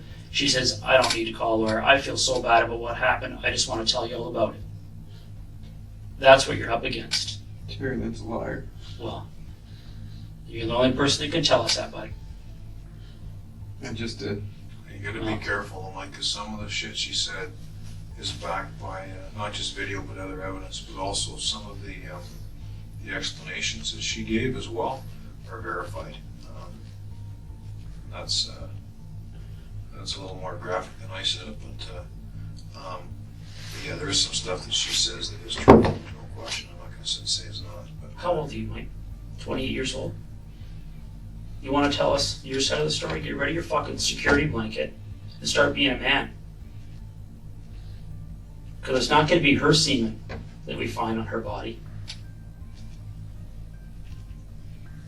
When we look at the areas underneath the parts of the seat that you cut out, we're going to find her blood. Do you know how blood works? Do you know about red blood cells, white blood cells? White blood cells are thinner. They look like spit when they're separated from red blood cells. They're the ones that seep through into the foam. That's what we get the DNA from. Skin cells from her rubbing up and down against your seats in your car. Tori Stafford is all over your car. All over it. And Terri Lynne explains everything that she knows we're going to find. You're explaining nothing. So I don't give a fuck if you say one more word to tell you the truth. Right, we're done then. Well, I'm done with you anyway. Okay. This officer here is trying to understand what the hell you're going through. I don't care. Who are you? I'm the lead investigator here. Okay. Okay? Terri Lynne's full of shit. Well, That's going to be a funny thing for you to say in court, isn't it? Because how's the DNA going to be full of shit, Mike? Huh? How's the biologist from the Center for Forensic Sciences going to be full of shit? How's the pathologist that examines her body going to be full of shit?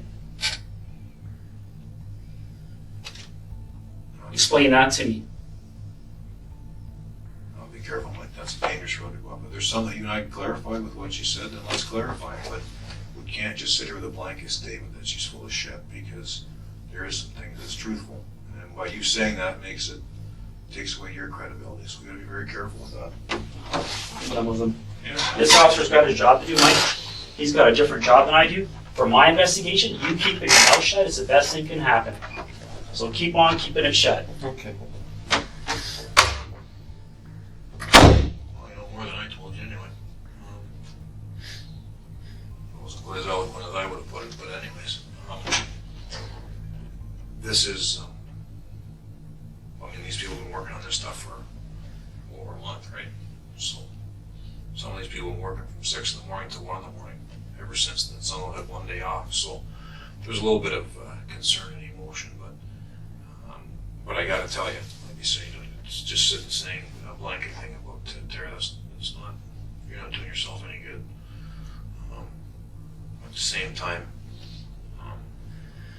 what he's saying is right. Like, I did watch what she was saying, and she was very emotional. There's no question.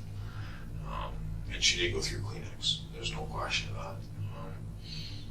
And she was upset, and there's stuff that she said that, I mean, was clearly known ahead of time by the investigators, and there's stuff that was said that by her saying it later proved out to be confirmed other ways. So don't, I can't say don't, you can do whatever the hell you want, but just be careful going up that road. I mean, if you're gonna do that, you're gonna have to try and back it. And like I said, there's no magical cleanser out there that cleans DNA out of a car. Just you and I sitting in here, Mike. Your DNA's in this room, my DNA's in this room. That's reality, right? Could be saliva, perspiration, we may have shed skin, hair, whatever, so you just can't wipe it out. And I can tell you over the years the things that people have tried, different types of fuels, oils, people have set fires to their cars likely to try and get rid of stuff. But yeah, if that stuff gets soaked right in, which it will, you've got an issue.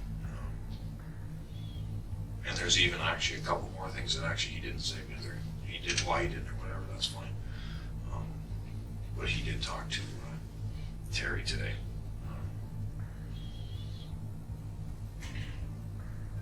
Anyways, but like I said, I have no issues on that. That doesn't change my opinion, our discussion, to be quite honest. I mean, they've got their opinions, and obviously they're getting sick of listening to me, so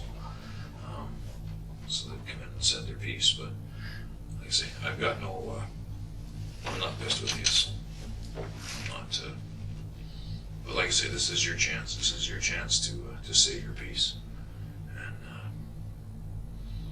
And I'm sitting there willing to listen to it. Like I say, I've already told you my opinion, right? I've told you my role, right? My role is behavioral sciences. My role is to assess threat. And I've already told you I don't think you're going to go and kill somebody else. I've already told you. I've given you my side. But like I say, it's up to you. Like I said, I have no issue sitting here discussing this stuff. But you need to understand what you're up against. Well, he just told me not to say anything more, so. Well, it's up to you. You don't say anything to him. That's what he said, though. He doesn't want you to talk to him, but that's fine. I'm still interested in listening to you. But I have no issue with it. Like I say, if there's a way we can explain it, then I'll sit and listen to it. If it's oxys is the problem here, then we might as well start up that road. All right? If that's what's happened, and you've taken too many oxys and then went and grabbed her up, then let's deal with that now.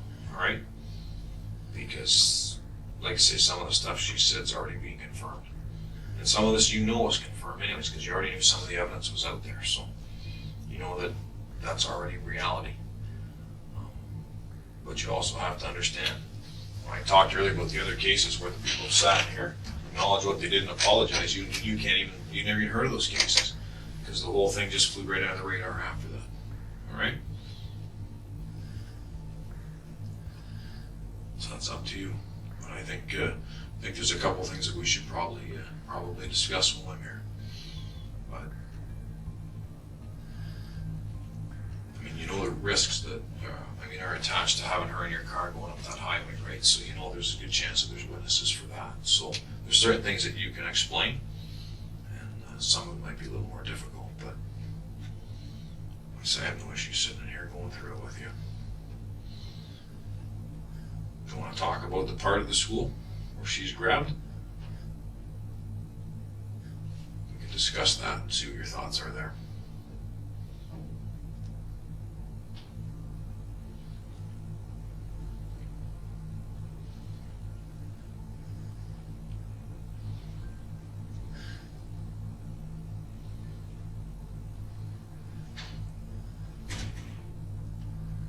Why I ever started talking to trashy people, I don't know.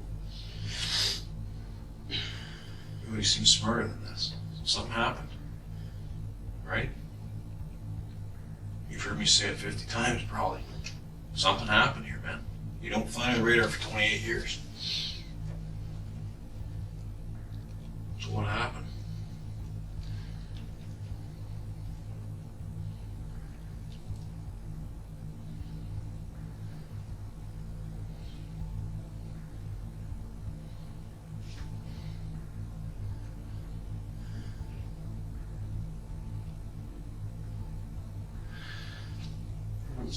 What part's hard? Is it hard just even talking about it?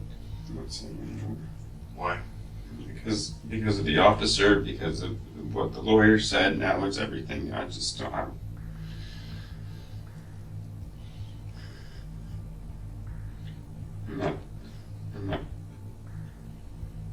not comfortable saying anything. What's your concern about saying something now? Like at this point? I'm not saying anymore.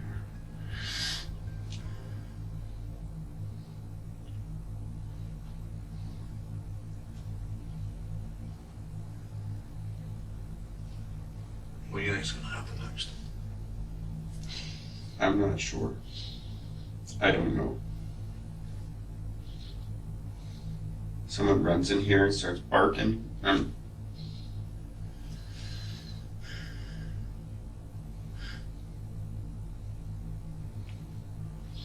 tired. Well, the problem with that is, like you say, it's frustration of people that haven't slept great for days, right? They've all missed family engagements during that time, right? Well, maybe then he should have a Coke and a smile and try to talk to me later. I don't think he will. I don't think those guys will. And I'm not just saying that because I'm here, but like you say, it's my role's a little bit different, and I don't think you'll have to worry about those guys coming around seeing you. And again, it all goes back to there's emotion over stuff like this. All right, it's I can't sugarcoat it. Like I've sugarcoated some, but it's a serious situation. You can't sit and I know it's down very with it, serious. you know? It's like I say, we talked about it before. And if that's what it was, and you used some oxys and did this, then that's fine. Like you say, we'll deal with it. But no one's gonna care 2 years from now. And that's what you say, right? Because you had 2 years to think about it and say, oh, well, this is the best way to go. And it's not going to come across as believable. Like you say, when Terri came in and said some of the stuff she said, and then some of it she said. Terry's an uncredible person. Well, and the problem with that is when she starts saying stuff that can be verified. You know, it becomes very compelling, right? And that's what's, like I say, that's what's important. And I don't, because it would be different if she said stuff and it was full of lies, but that's not what happened. And it's like I say, what she says is compelling because it can be matched. And like I say, a lot of what's going to solve this case is video, because video is so prominent now than it was a few years ago, and technology is better. And, again, there's some compelling things, as she has said, but the fact that your car was on that video long before and it hadn't been released, yeah, there's a lot of stuff to verify it, and that's before they go and analyze your car. Which is going to, well, there's no way there's nothing in that car. She spent too much time in there. And there's no, you're not going to be able to explain, oh yeah, she was 8 years old, she was hitchhiking or something. You're not going to explain how her, you don't have the relationship with that kid to have her in your car prior to this. So.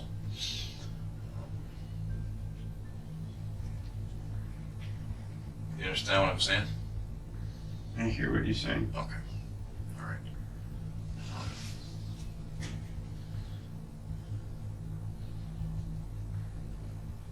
Do you understand where I'm coming from, though? Why I want to get this out?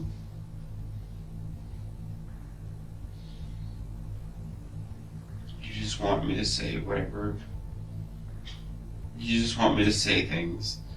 So it's open and closed. No. So it's over and done with. That's it. This is how it is. Nothing more to talk about. No, actually, because actually, that's fair. That's a very fair statement, actually. But I got to tell you, in this case, it's not. It doesn't matter. You and I never meet. If the police don't even interview about this, it doesn't change what the evidence is, right? But the reality of it is, it is an unusual case. It's an unusual circumstance for someone like yourself who has no previous real criminal experience, has no real past in relation to any type of sex offending, who has no bizarre behavior, right? You're not out torturing kids or doing anything bizarre. No bizarre behavior. Let's be realistic. There's no bizarre behavior really documented. And for you to be involved and have a role like this in this situation is unusual. So yeah, I'm compelled and I'm interested to listen to what you have to say. But does it open and shut this case? No, because as you can tell, they really don't care that I'm in here talking to you, right? Their feelings is more important to them, and getting their side out and raising their voice to you is more important to them than having me sit in here with you. I mean, they've made that pretty clear. So, like I said, I'm interested because of the why. Because it's different. Gotta tell you, it's different. But at the same time, I'm going to say this again: your credibility is important, and you have to understand where I'm coming from. And I don't know if you believe me or not, but I need you to think about it at least. When I say people think the worst, without knowing the facts, that's reality. Whether you've chose to do that or ever done that in your life, we all have. And we think the worst, and we say what happens is people start making up their own reasons as to why things happen, right? And start their own stories and their own rumors. So you and I sitting here explaining, holy shit, this is it. And maybe you can't. I mean, maybe you decided that you were going to try this with a kid, and there's no real logical explanation. That's why you can't tell me. Maybe that's reality. Or maybe you're embarrassed about a drug habit that got away from you. But I'm telling you, as sure as I'm sitting here, like, people think, and you know that, you've heard me say it, but if you stop and think, people think the worst. All right?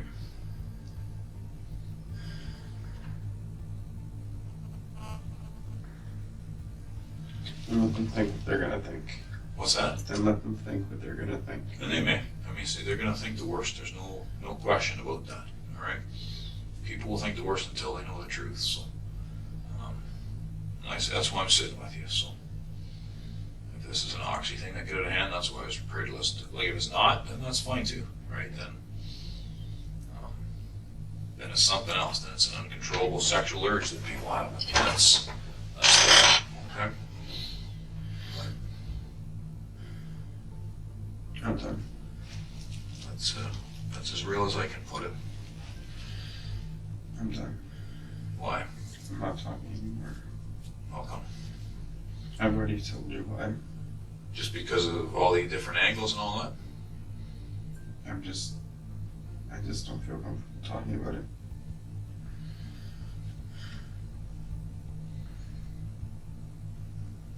So you're prepared then to just leave it like this and you're going to ride it out from here, see where it goes? Yep. You think that's the best way to do it? I don't know. I've never been in this chair before. I don't know.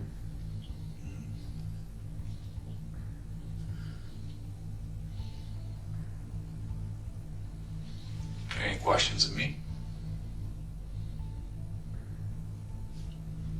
No.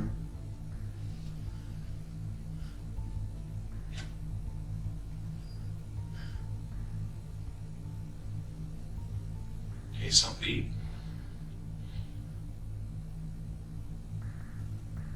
Yeah, but you don't care if I need something. Why would you say that? Because you don't. I wouldn't ask if I didn't care. You're here for your job. Nope. I could have walked out. I don't have to ask you because you got it going right here, right? But the reality of it is, I know that you're going to go back and sit and sleep or do whatever for a while, and you'd be better to do it on a full stomach. That's all it is to it, man. But I don't have to ask you if you want food, but I am prepared to get you food. So I can eat it, then you can say, oh, look, he had an appetite. This is how he must have been feeling. Oh, he drank his tea. This is how he must be feeling. Forget the fact he's just starving. And you're reading too much into it, man. No, that's not what it is at all. I offer you something to eat because I thought if you're hungry, you can eat. I don't care if you eat it or not, right? I mean, it's up to you. It doesn't matter to me if you eat or you don't eat. And that doesn't go anywhere in any of your reports. What's that? That I ate or not ate. No, this is on the video. It doesn't matter if you eat or not. I don't have to write any report. My report doesn't say if you ate or not. My report says what we talked about. That's all. Right? I don't, no, that's reality, man. I ask people that. But, no, I don't, like I say, it's, your appetite at this point doesn't matter, really. I come in here, I sat with you, explained to you what the evidence was, had a discussion. I don't think there's any animosity between us. So we had a discussion about what the case facts are, and that was it. So it doesn't matter to me if you eat or not, but it was a legitimate offer. If you want something, I'll arrange for you to get it. There's no issues that way. But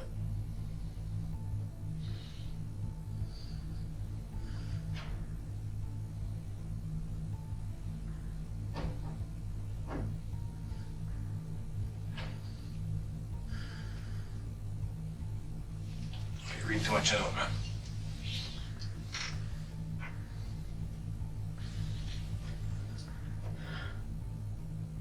You want something to eat?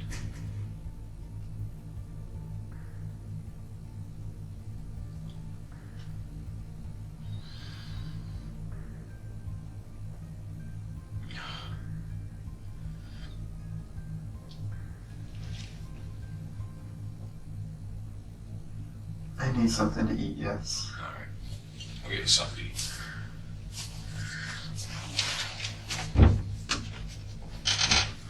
Plain, something simple and plain. What were you thinking? Something, anything plain. Soup or something? Or? Sure. Alrighty. I'm allergic to mushrooms and onions. I think some type of allergy, is it? Sorry? What type of allergies does it make you go into throw up or anything? The mushrooms make me pretty ill. And the onions just make me nauseous. Okay. Alright. Look at me. Take it easy.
Mike. Remember me? Hey?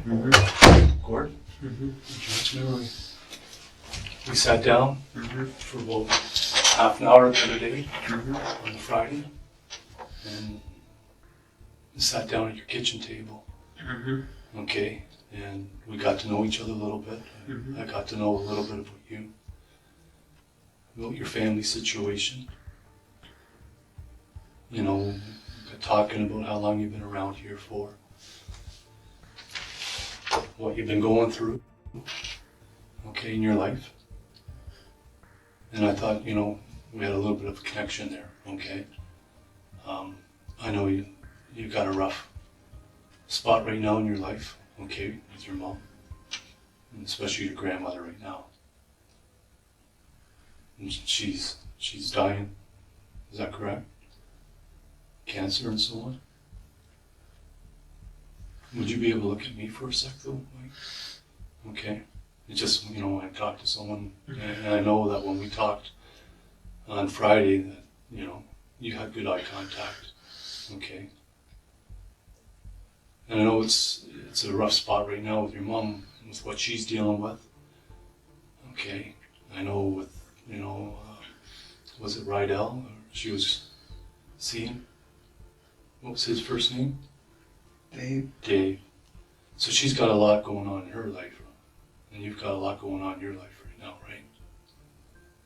Now, I know you've talked to a couple other officers about this case, right? Now, I don't want you to be influenced by what they say. If someone's come in here and they said, you know, you should say this or that, it's up to you, okay? Now, I've been helping out on this for a while.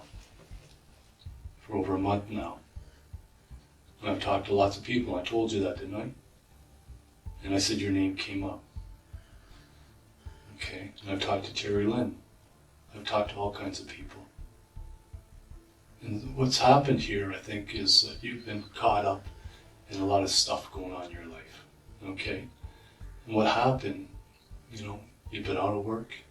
You've been trying to make some ends meet. Working under the table a little bit. Just trying to get some cash.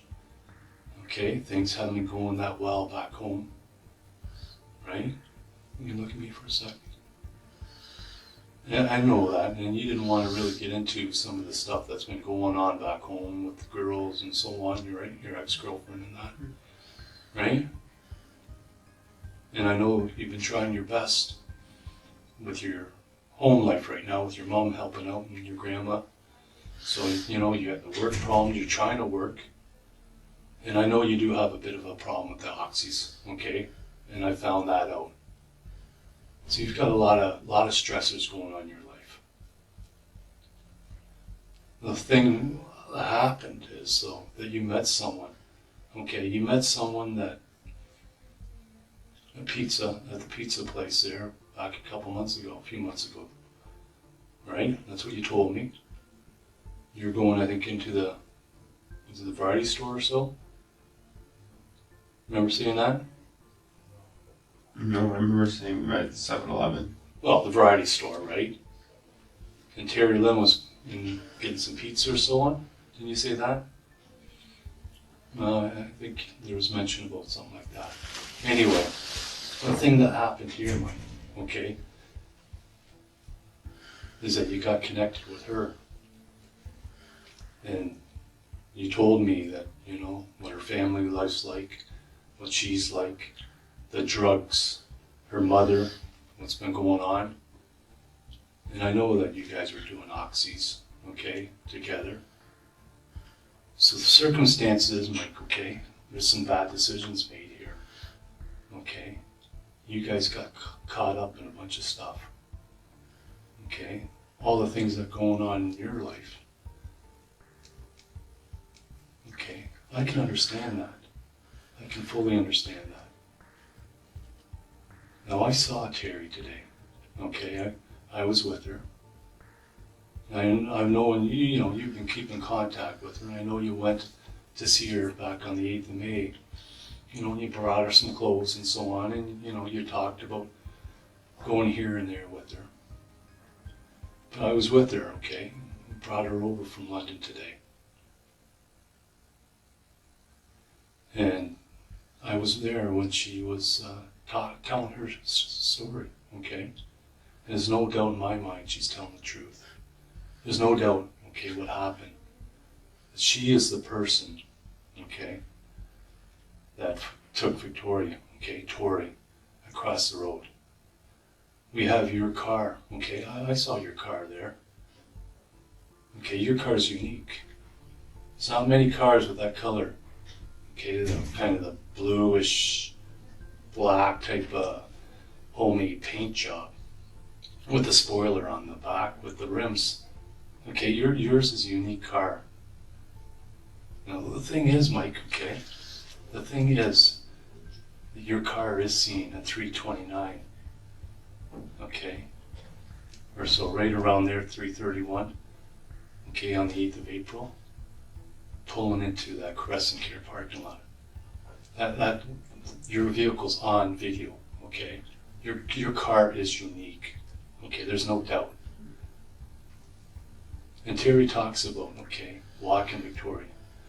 And when they have the conversation about the puppy and so on, and she takes Victoria over to your car. There's no doubt there about that. There's no doubt.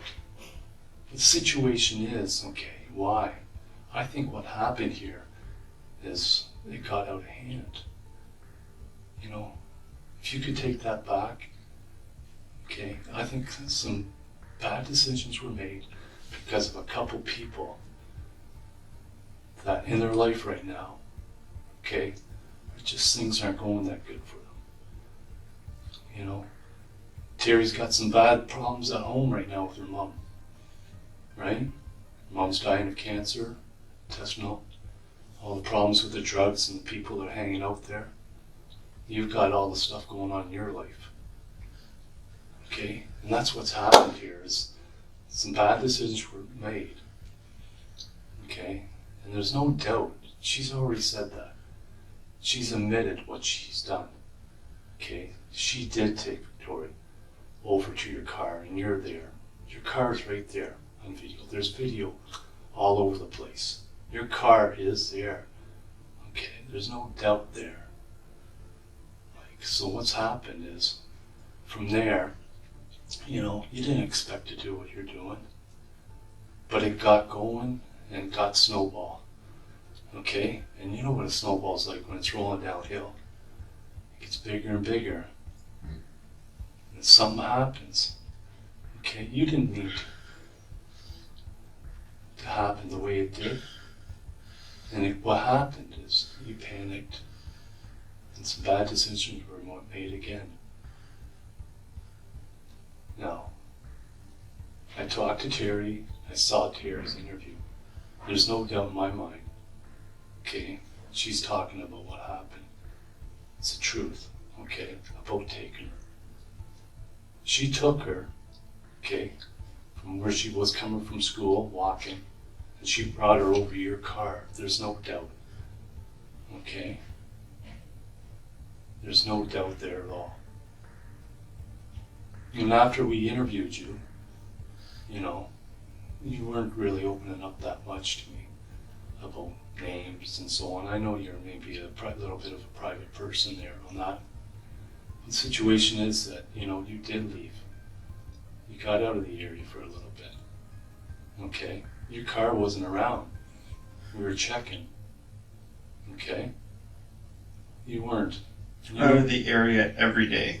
Yeah. Okay. But the thing is, you had a lot on your mind then.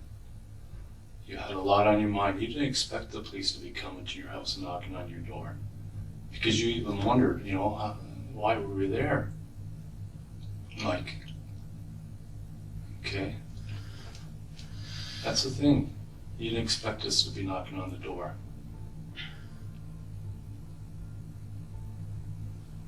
And what do you think they're going to find, okay, when they analyze your vehicle for DNA? Okay, what are they going to find? Terri's been in my car. Terri's been in your car, right?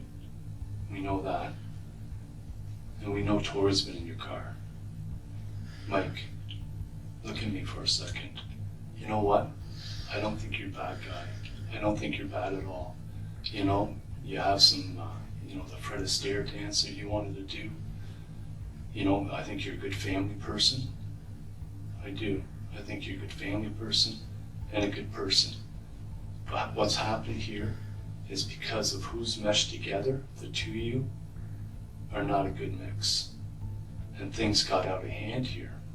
There's no doubt that's what happened. And if you could take that back, Mike, I know you would take it back. I know you would. There's no doubt in my mind. I know you would. But you know what? It's happened. The thing is to correct it, okay? The best you could now. That's what we need to do. Okay? And, there is things that are being verified. But your vehicle pulling in there on that 8th, at that time, okay? When she was dropped off, when she walked over to the car, when you guys go to the store later, okay? There's video everywhere. It's gonna have, it is there, okay? It's there. But the thing is, okay, why did it go to that? Why did it go that way? If she could be brought home right now, I know you'd want it. I know you'd want that. Okay? I know you'd want her home. Okay? If you could turn it back, you'd have her back here. And the thing is, got caught up. Okay? Got caught up. You got caught up. Mike, you're not that bad a guy. But the problem is, there was a couple bad decisions here, right? I'm not saying it's all your fault at all. Okay? I'm not saying it's you at all. Your fault. Okay? There's no way. What's important here though, Mike, okay? Is tell me your side. It's important to tell me. And we've met, okay? And I think I got to know you a little bit. But we've learned a lot more over the last while. Okay? And Mike, I'm prepared to talk to you and listen to you. Okay? Everybody's prepared to talk to me right at this moment. No. You know what it is? I'm prepared to listen to you. No, everybody just wants their answers. No. Mike, look at me for a second. Okay? Just look at me for a second. You know, in your heart there, you know how important it is. Okay? To clear things up. Clear your conscience. Because this has really been eating away at you. I know, I could tell. Even when we met, okay? Your eyes, I could tell. It's been eating away at you. You've been living with this thing since that time.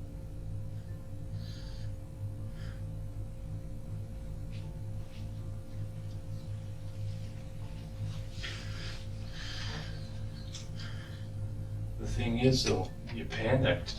Things happened. Okay? There is going to be evidence there. Okay? There's going to be evidence found. And maybe you didn't mean to kill her. Okay? Maybe it just, things got out of hand. You panicked. Things happened. But you know what? It's important to tell me. Okay? I know inside your heart there, it's beating. Okay? That you're not that bad a guy. But because you guys got caught up, there's oxys, you guys weren't thinking properly. Some bad decisions were made.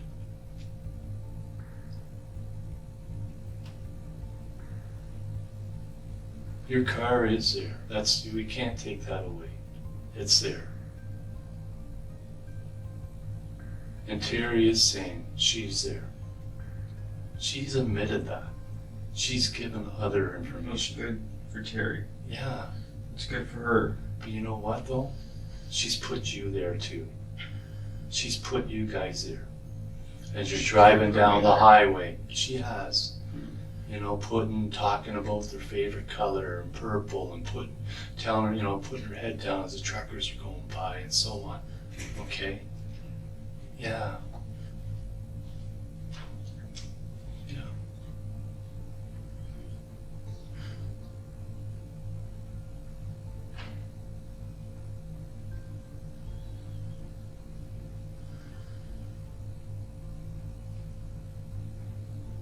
The problem is, okay, that image is in your mind of what happened that day.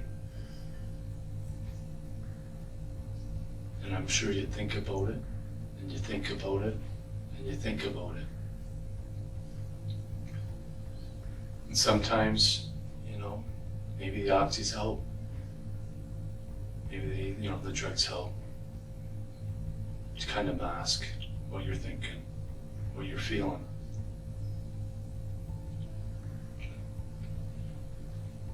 I know you've had a bit of a problem with the oxys for a while, right? How long's it been? I've already answered that. No. How long's it been? I've already answered that. Yeah. I know it's been a problem. It's all right. It's been eating away at you. It has been. It has been. I know it has been. Okay? Like I said, you've got a lot going on in your life right now.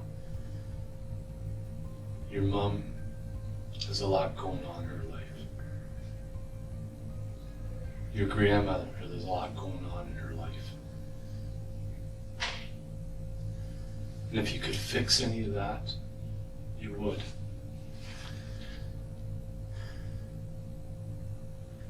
But the problem was back on the 8th. You guys made some bad decisions, that's all. Okay?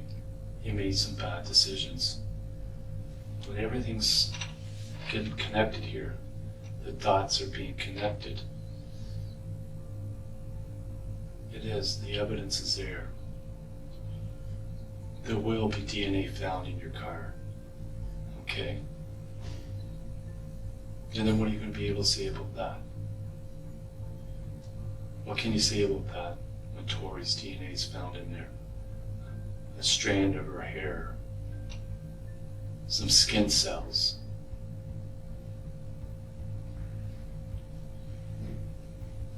Terry's saying what she's saying. Why would she talk about you then? When your car is right there. I've seen it myself. I seen it at that time. You can see it pulling right in.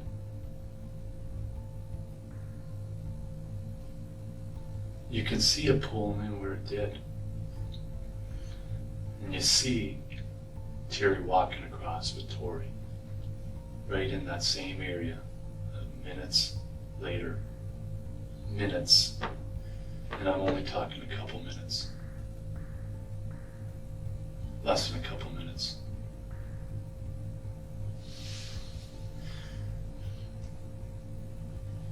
She can say what she wants to say. I know what I didn't do. Well, so I don't.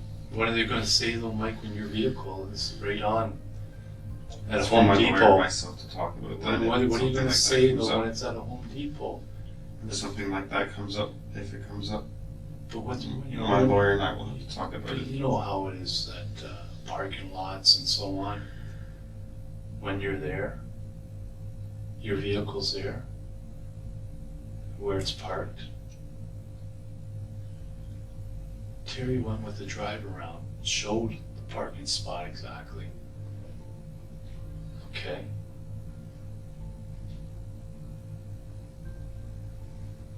That's very important.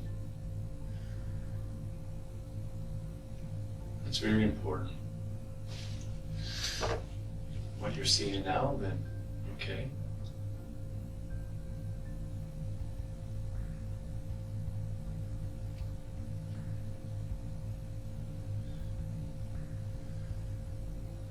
It's just not adding up. No. It's not what you're saying, okay? Because the facts are the facts. The evidence is there. The evidence is what it is.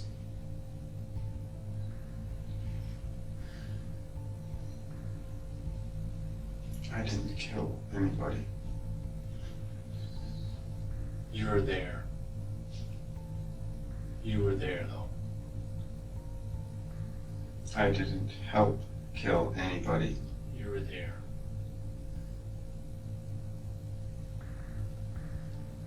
We've heard from Terri.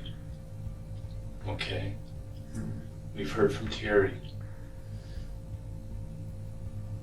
Okay. Information is Terry's saying I'm there. Terri. You're saying my car is there. Your car. Do you not think it's unique, Mike? Right. My car is there, and Terry, the drug addict who stabs people, is there, saying that I was there. Your car. Do you think it's unique? The color of it? There's lots of Civics. Is there many, Mike, with that color? Come on, be honest. I don't know. Be honest. I don't know. With that paint job in town here. I don't know. You know. With those rims? With that spoiler? That spoiler's a very common spoiler on every other Civic that's out there. Well, come on. What about... All right, then. We're done. Hey, what about that? Come on. We're done. You know what? Okay. That spoiler is on every other Civic. Okay. Of the same model. Yeah. But the rims are unique, and The rims aren't unique either. Well, I'm saying with it collectively, okay. And the anyways, and the color. Terry, you said, is saying that I was there. Terry is saying she was there, and Terry is saying that, and you're saying my car is on a video. Yeah. Your car's That's on. not enough for me. That's not enough. No. There's more. No. There's more. I'm only laying out some of it. Okay. I'm only laying out some of it, Mike. Okay then. Okay. Then the rest is for my lawyer, I guess, to discuss with me. Yeah. Because I didn't kill anybody. And I didn't help kill anybody. Well, I think you did. Well, I think I didn't. Yeah. I know I didn't. In fact, I know you did. Okay. Well, let's get that in for you. I know you did. I know I didn't. So this conversation is done now since you're saying you know I did. Like I said, the evidence is the evidence, Mike. Okay? And as it unfolds, and it will more and more and more over the next few months, okay? As things get analyzed, and it comes back, I'll be waiting. There'll be no doubt. Okay. There's no doubt now. Okay. Okay. Well, obviously there's doubt now. Why is that? Why would you be in here? Why would the guy be in here before? Why would the guy come in here barking at me? Because you know what it comes down to? It comes down to giving you an opportunity, okay, a chance To speak? That's to what court is explain- for. and explain your side, okay? This is what court's for, though. This is what lawyers are for. This is what court is for people to speak. That's fine, but you know what? You're a man as well, okay? So I come in here, and I talked to you the one time already, and I'm giving you an opportunity as a man, okay, to stand up.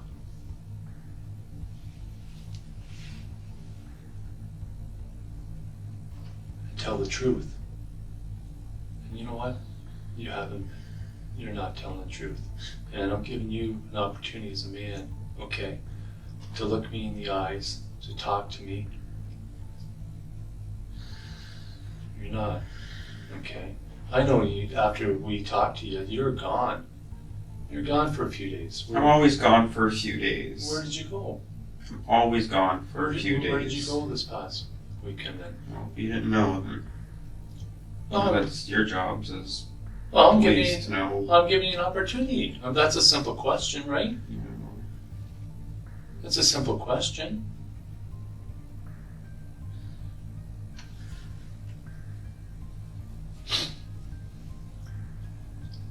Your mom's van's parked right up the next morning. 8 o'clock in the morning, up where your car was that night. It was parked on the road when we left. It always does that. Well, you switched up. It always does that. What always does that? The van goes up there. Yep. Yeah. So what time did you leave at then? We saw you on the Friday, right? On the 15th?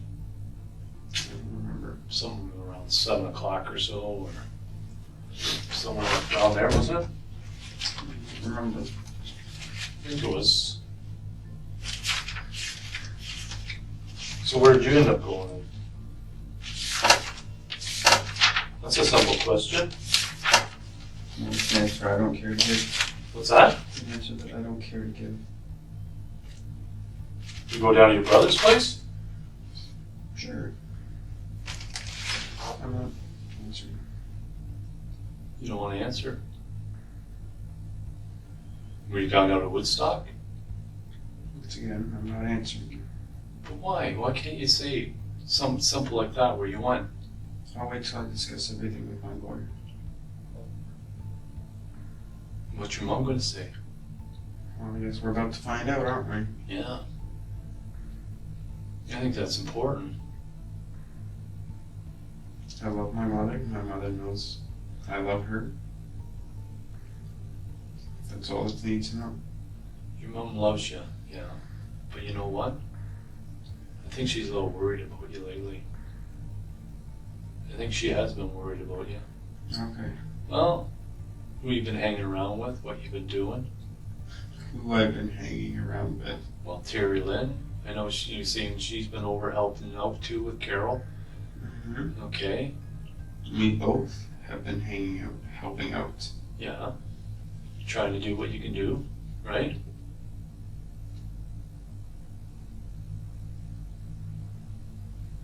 Obviously your mom's going to be able to say then after what time she pulled that van up there, when you left, she's going to know exactly when that was. Okay. Well, her van was in the middle of the road. It always is in the middle of the road, and it's always parked in the driveway. It's always we are always going through that scenario. Okay. So act like it's one scenario that holds great importance, because it doesn't. Okay, then what did happen that night? Or that next morning? Like at 8 o'clock it was already done. By 8 o'clock it was already done. So within, 12 hours. Within 12 hours I left my house. Well, we were talking to you in the evening. Next morning it was gone. So after we talked to you, you're out of there. We're having officers checking it every day at different times during the day, and it's gone. It's not around. All weekend. Even Monday. Because it's a long weekend, could it? Well, maybe it is. I just thought it was kind of strange. The timing. We talked to you and it's gone. You're gone. You talked to me on the beginning of a long weekend. Okay, maybe you had plans. What do you expect? Did you have plans, Mike? I did have plans. Yeah. What did you have plans with? You know what? This is the same way you were with me on Friday. And you gotta admit that, right? I don't know. Because remember me asking you about that? I said, Mike, why don't you want to tell me, the names of... people I know? Yeah. Because it's not your business. You want to talk about Amanda? Amanda's the one that... Because these are unimportant people to me, so what do I care if I talk about them? Well, Amanda's daughter is good friends, you told me, with Tori. Uh-huh, apparently. Well, that's what you told me. That's what she told me. Okay, and then after Tori was abducted, then Amanda started to hang around with the family. You guys kind of went your separate ways. You didn't know her last name. You didn't know the street other than something like Baxter or something like that. Kind of I'm had supposed to know everything about somebody. I don't bowling. really know. Like with her. You didn't want to tell me Joy's name. You didn't want to tell me the girl and your girlfriend in Oakville. Is she the one that was getting those jobs for you down there? You just didn't want to say much. Okay, that's not your business. Well, it is my business. No, it's not. You know, and it's not their But business. you know what though? We've talked to numerous, hundreds of people, and everyone's opened up to us. I'm But you know, thrilled for that. You know what? I don't think that it's other people's businesses about what I'm being questioned about. but you know what? That was a And pretty. I don't need you guys going to people who are people from my past, questioning them and embarrassing me about things that are coming up. That was just about some people you know locally. That wasn't. It was just a matter of getting some information on them. That's all, to verify who they are. That's all. People are opening up, talking to us about all kinds of stuff. That's good. Not you. You can't even say where you were on the weekend? Nope. Did you tell your mom? I think you did. I think you tell your mom a lot of stuff. No, I didn't tell her. You didn't tell her. I don't tell her where I am. You don't tell her where you are. She's not my gatekeeper.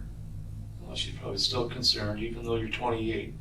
Which is why I check up on her from time to time. So what's your Which is cell? why I What's call your her. cell phone going to tell us? Guess we're gonna find out. What's your cell phone going to tell us? Yeah. Guess we're gonna find out. Is it going to tell you where you've been? Who you've called? What towers you've gone off of? Maybe. What areas? Maybe. Certain days? Maybe. Tell you where you've been on the weekend? Maybe. Where you were on the 8th? I'm not sure. You're not sure where you were on the 8th? I'm not sure if phones are gonna tell you that. No. You'd be surprised. Alright, well then I'll be surprised. But you know what? When you talked to me on the 15th, you just told me you drove around. You couldn't really remember what you were doing on the 8th. You want me to remember what I did a month ago when I can remember what I did 2 days ago? You said you remember about the helicopters. Yeah, how can you possibly not remember something like that? You can't remember that day? You want to take Remember a getting- day where there's choppers and everything else going around and not remember that? That's just... Oh, do you remember what you were doing around that time then? The days are right around there?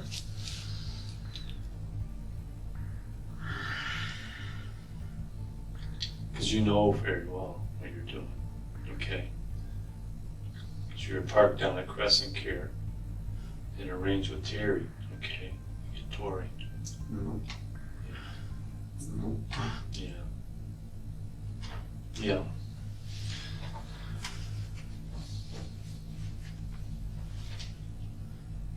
Yeah.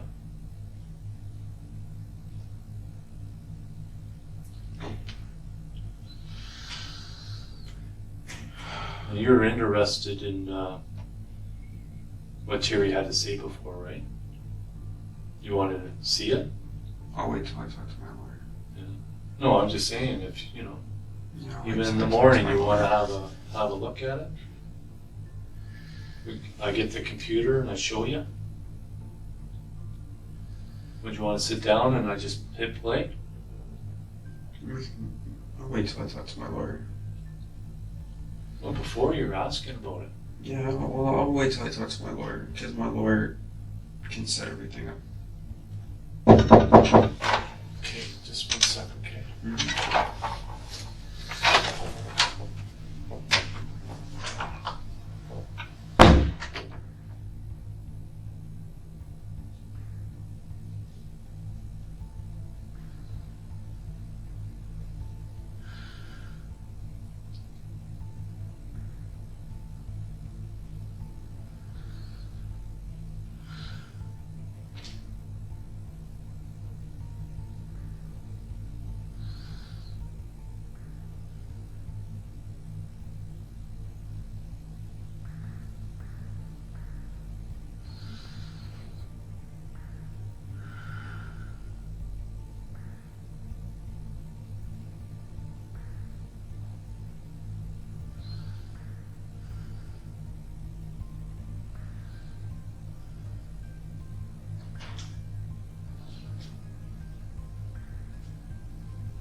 Is there anything else you need?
Hey,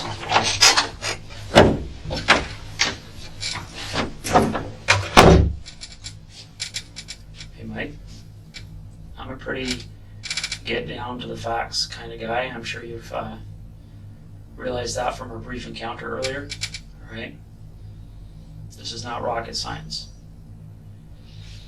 I've got what Terri Lynne has told me this afternoon, and I've got you. This is your opportunity. Terri Lynne's sitting right here. Tell us she's a liar.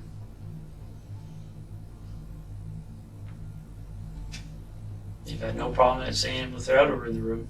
Terry's a liar. Yeah, that's what you're hoping. I'm not even looking at her. I don't need to look at her. You haven't been looking at anyone. I don't need to look at anyone.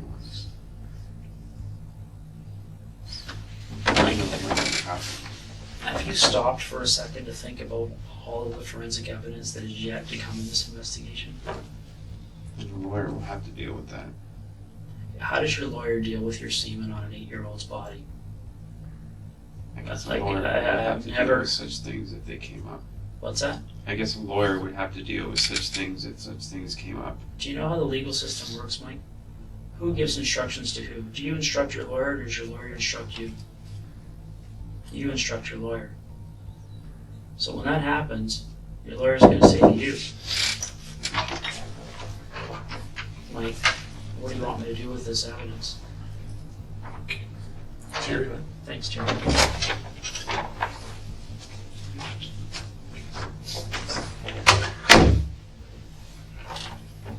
See, Mike, you know I was right when I walked in here, okay? And I'm not gonna pull any punches here, okay? I'm not gonna try and kiss your ass, all right? I mean, let's face it. I'm a cop, all right? And the last 5 weeks, I've been trying to find out who killed an 8-year-old girl. Okay? And I know the guys from behavioral sciences, they got their thing. They're trying to understand why. That's what they do. You guys all work together. Yeah, we do. They're good people. They know their job very well. And sure as hell, I'd like to know why. All right? I'd like to think that we don't have people walking around our communities who just because they're bored on an afternoon say, hey, why don't we grab that girl and rape and murder her? Okay? I'd like to think that we live in a community where people think a little bit more about what they're going to do than that. All right? But what do you think you're coming off as right now? Do you think you're coming off as an innocent guy? Do you think you're looking like somebody who's been wrongfully accused here? You're going to see it however you want to see it. My lawyer, or the lawyer, instructed me to just say... Yeah, I know, Mike. I know what Simply, your lawyer instructed you to say. But that doesn't make you an innocent man. That makes you a man who's saying, holy fuck, what am I going to do now? Nothing I do is going to change your opinion. So I might as well just follow the lawyer's advice. Well, you're right there, Mike. Nothing you do is going to get you walking out of this police station tonight without being charged with murdering Tori Stafford. You're right, okay? Because everything, every single thing Terri Lynne has told us as we go through checking her story, and we've just started checking her story, has checked out. Everything. Okay? And things are starting to fall apart for you, okay? I just heard your name for the first time a couple of days ago. That's one of hundreds of names that I've been having my investigators look at. Okay, things changed this afternoon very quickly when we had Terri Lynne in here for a chat. Okay, and I'm not saying Terri Lynne walked in here and said, "Hey guys, guess what? I'm involved."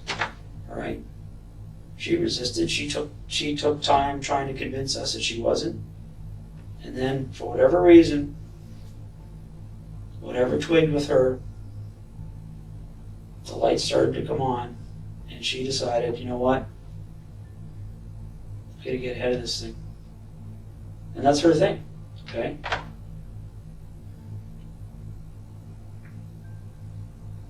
That's her thing. But 10 minutes ago, an officer just handed me a fax report from London Police about a date rape allegation involving you. And that's only, Mike, that's only 3 hours in to talking to you.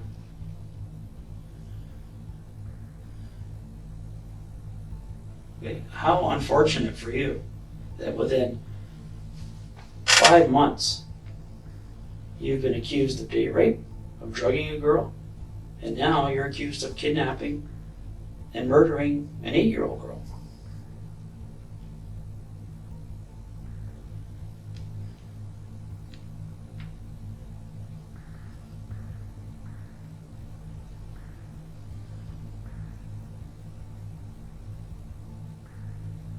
That's what this is, Mike. This is not me interpreting the evidence. I cannot take what Terri Lynne said to me this afternoon and say, maybe she's mistaken.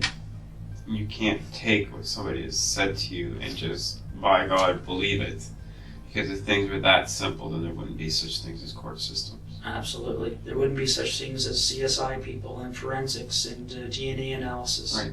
Okay? You know that within, I would say, a couple of hours from now, actually you and I will probably talk after we do it, we'll have the search warrant signed to search your car. Okay? Now, will you help me out with this? Okay, it's a simple question, Mike. Is there going to be parts of your back seat removed? Parts of the material in your back seat removed? I guess you're going to find out. Well, it's a simple question. You know I'm going to find out. We have your car. Well, then you're going to find out. What's the point of asking? Because the point is, that's one of the things that Terri Lynne says she knows you did. Terri Lynne rides in my car. So if there's anything different about my car, Terri Lynne knows. Right. But everything Terri Lynne is saying is going to be checking out. You know that. Okay. You're a smart man. Okay? Nobody's claiming that you're a stupid person here, right? And I'm not trying to kiss your ass by saying you're smart either, but that's just common sense. I'm not saying you are.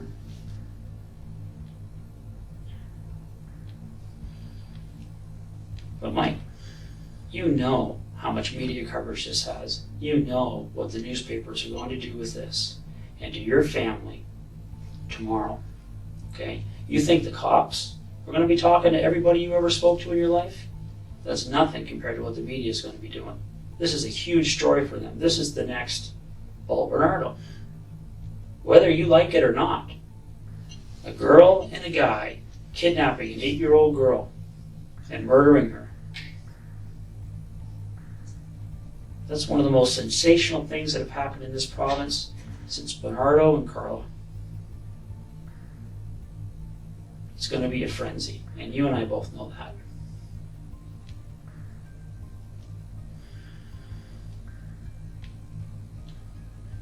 Did you know your mother's being interviewed right now? No. How do you think she's taking this? Probably not the greatest. Right. And Mike, we're not doing this to be pricks, okay? We're not going talking to your friends and family to be pricks. We have to do this. Okay? If we didn't do it, the Crown Attorney would order us to do it.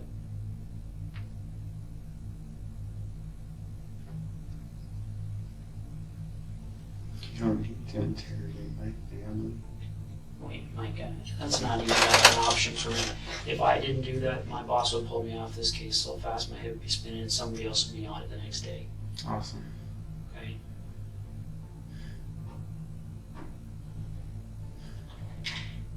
Now, I know this is going to sound like a deal to you, but it's not. Okay, and I'll guarantee you it's not. Right? But if you want us to lay off your family, then you need to tell the truth. Because otherwise we have to go find the truth out from everybody else and put the pieces together. And you want to force our hand, that's fine. Okay? Because the commissioner of the OPP has already gone public saying every resource possible, and I'm sure you've read the articles, will be thrown at finding the persons responsible for what happened to Tori Stafford. There is nothing bigger in this province right now.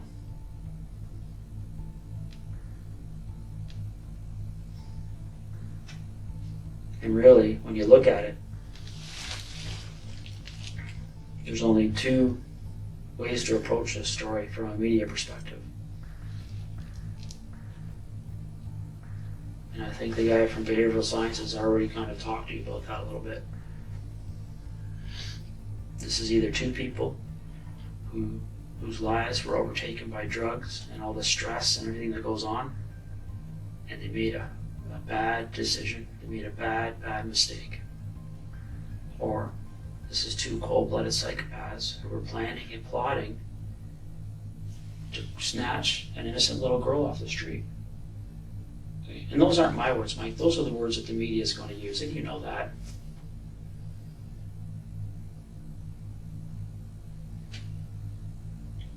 You can control that to a certain extent. No. Yeah, you can. Yeah, you can, because when they ask us what you had to say about it, we can either say, He's going to speak to a lawyer.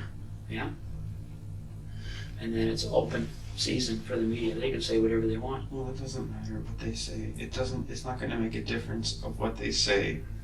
Nothing's going to change what they say. Even if they were 100% rooting for me, it's not going to change because of things that they say. If they were gunning for me, it's not going to change because of what they say. Right. It's not going to make a difference. No, it's not going to make a difference. You're right. It's not going to change the fact that you're going to be charged with murdering Tori Stafford. You're right. Charged. Yeah. Not convicted. No, I don't convict people. I'm an investigator. I follow the evidence.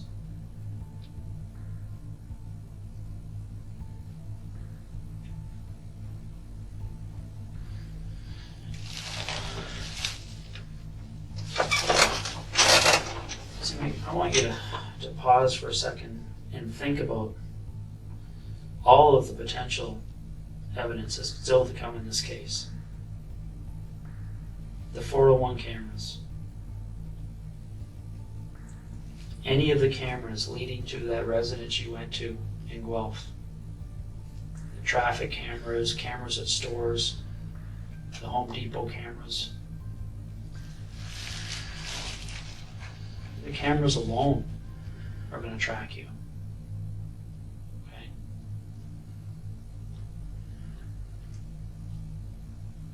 And we can talk about Tori Stafford's DNA being in your car. We can talk about how blood soaks through material and people cut out material, but it still gets to the underpadding because it happens all the time. I'm sure you watch CSI. I think you have a pretty good idea of what happens with human fluids. Okay? They seep. They seep through things. They seep through material. They get into the foam. Right? They get into the carpet fibers. We're not even talking about blood anymore. We're not even talking about saliva. We're talking about skin cells. We lose thousands of them every second. Tori could have sat in the backseat of your car for 10 seconds and jumped out and ran away. We could probably still find her DNA in your car. All that time in your car, her DNA is in your car, Mike. Okay.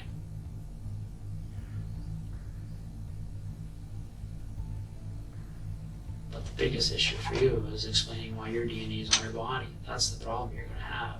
Okay. You can work through these things. You can try and figure out, how am I going to spin this? How am I going to spin that? Right? Simply, not going to happen. Well, people tell me that all the time. I've been doing this job for 20 years, and it happens. Okay. Fine. It also doesn't happen. Well, it's going to happen in this case. You think it's going to happen Yeah. in this case because some drug addict girl whose mom shoots up I and know all who's about stabbed Terri. people Yeah. that. Obviously, then it's just got to be true.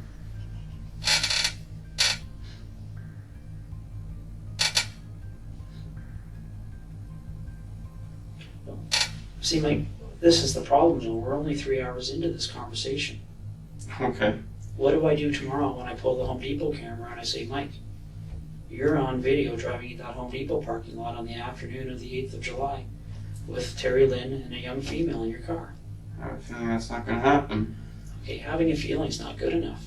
If it happens, what are you going to say? Okay. And then are you going to say, hey, you got me, I'm sorry, I I'm a drug addict now, and I was out Okay, of my someone mind. faked the video. Maybe That's something your along those difference. lines. So now we're moving from Terri Lynn's lying to now the police are trying to frame me. I never said the police are trying to frame me. You're trying to implicate something. You're trying to say something happened. Well, if I If fake you don't my, know if it I fake happened, a that you're video, going based on what some girl has told you. who's gonna fake the video, Mike? Who's gonna fake it? Maybe you didn't get what I said. I go to Home Depot, security office, and I have them pull their video cameras of their parking lot. Because all Home Depots have them. I'm sure you've seen how they have the lawnmowers out there, how they have all that equipment out there for sale. They have video cameras in all their parking lots. Okay. It's a huge business. You go there, pull the tapes, and I see you on that afternoon. Not gonna happen. Why? Because I'm not there. Okay. And that's what I wanted to hear from you, okay? Denying something that the evidence is going to show to be true. What are you going to do with that? Like, what kind of conversation are we going to have, say, at noon tomorrow when I walk in and I say, Mike, the videotape from the Home Depot shows you there, or the videotape from the traffic lighting. We're gonna have whatever conversation that the Okay. lawyer says to have. Yeah, you're going to go back to, I'm waiting for my lawyer. Yes. And that's fine, Okay. okay? That's fine. But That's where I'm standing. don't bitch at me about interviewing your family and your friends. Your family and your You friends, asked a question, I your responded. close family is That's probably not going to get bitching. interviewed about 3 or 4 times. Okay, well, Okay. you asked a question, I responded. How are you going to respond to your mom when she says, Mike, how come the media's here every day shoving cameras in my face? I'll deal with that when the time comes. Yeah. You know what a psychopath is, Mike? I have never met one. Well, I just met one tonight. It's you. In the other room. No, psychopaths don't tell the truth. Psychopaths rarely confess, actually. Okay. Paul Bernardo never confessed. Alright. Paul Bernardo's dangerous offender. He's never getting out. Okay. Paul Bernardo kept saying, you'll never find the evidence. You'll never find any DNA. It's not there. It's all over the place. Okay.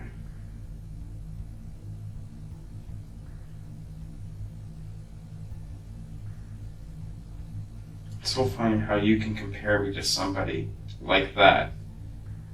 Because what a 19-year-old girl has said. What has it got to do with her being 19? She saw what she saw.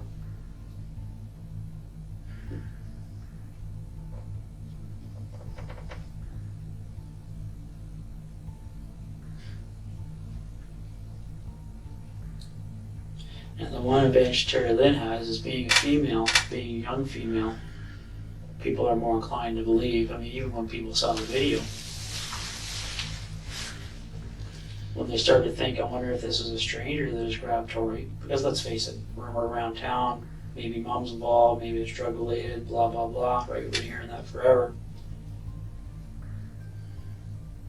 But even when people start to turn their minds to maybe this is a stranger. Maybe that woman with Tori on that video is a stranger to Tori. Do you think they were contemplating the fact that a female would do this on their own? No. Everybody's talking about the fact, well, some guy must have made her do this, right? Oh, I don't know what some guy she's involved with.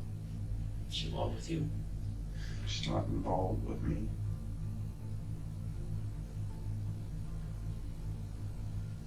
I mean, what are dozens of people that she knows? When was the last time you saw Terri Lynn before tonight?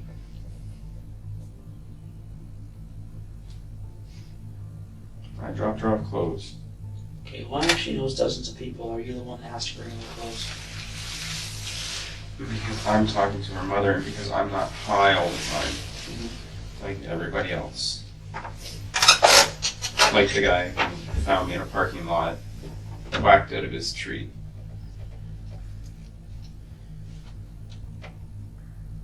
What are you talking about?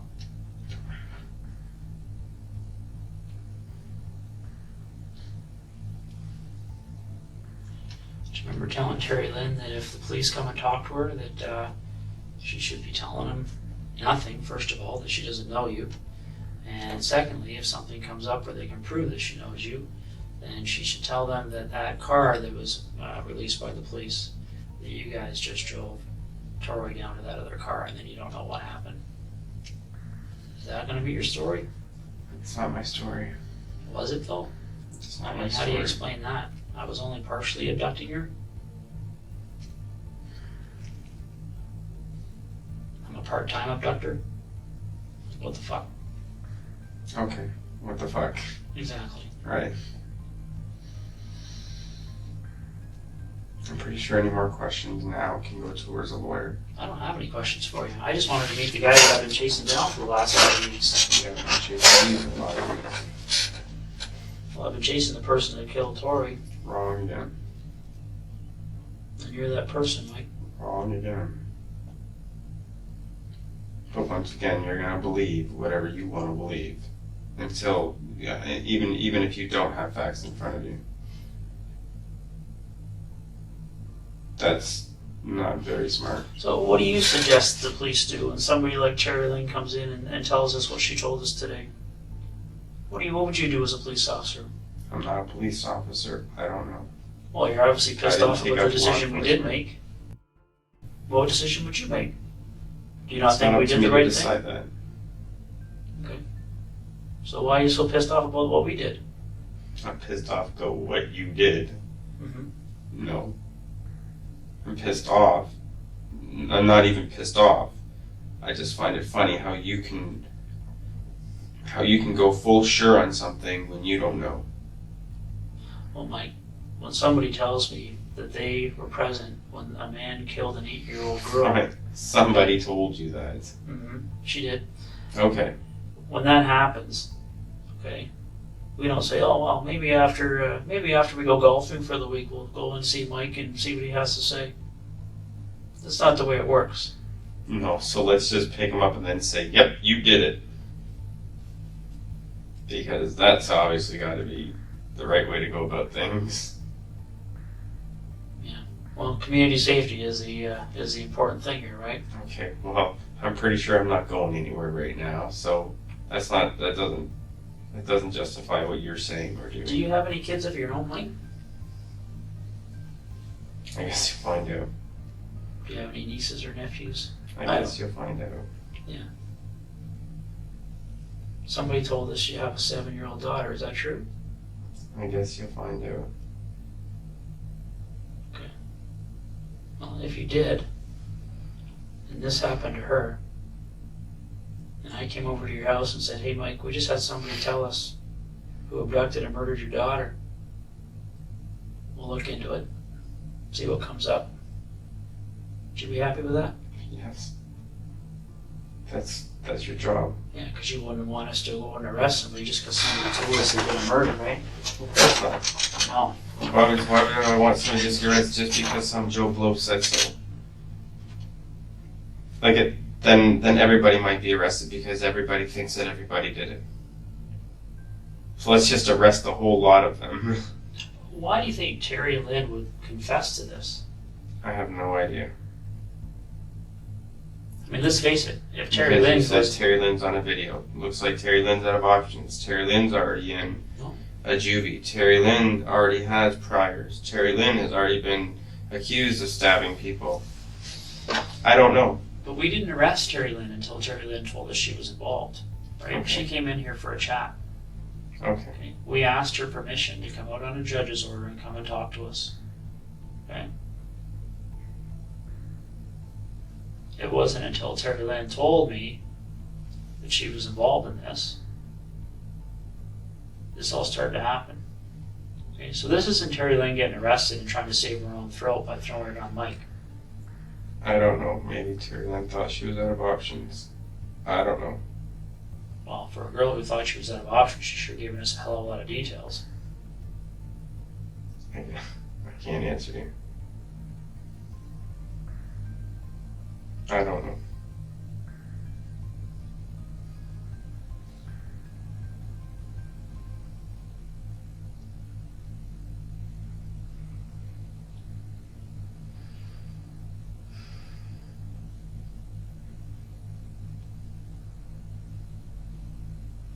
more sexual assault allegations are going to be on the databases for you?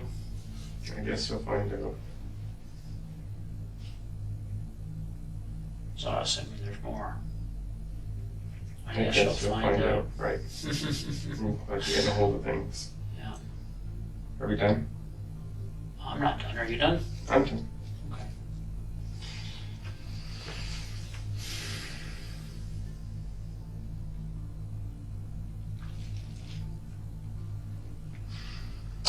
So, the last thing I cover off with everybody I talk to in situations like this, Mike, is pretty straightforward, okay?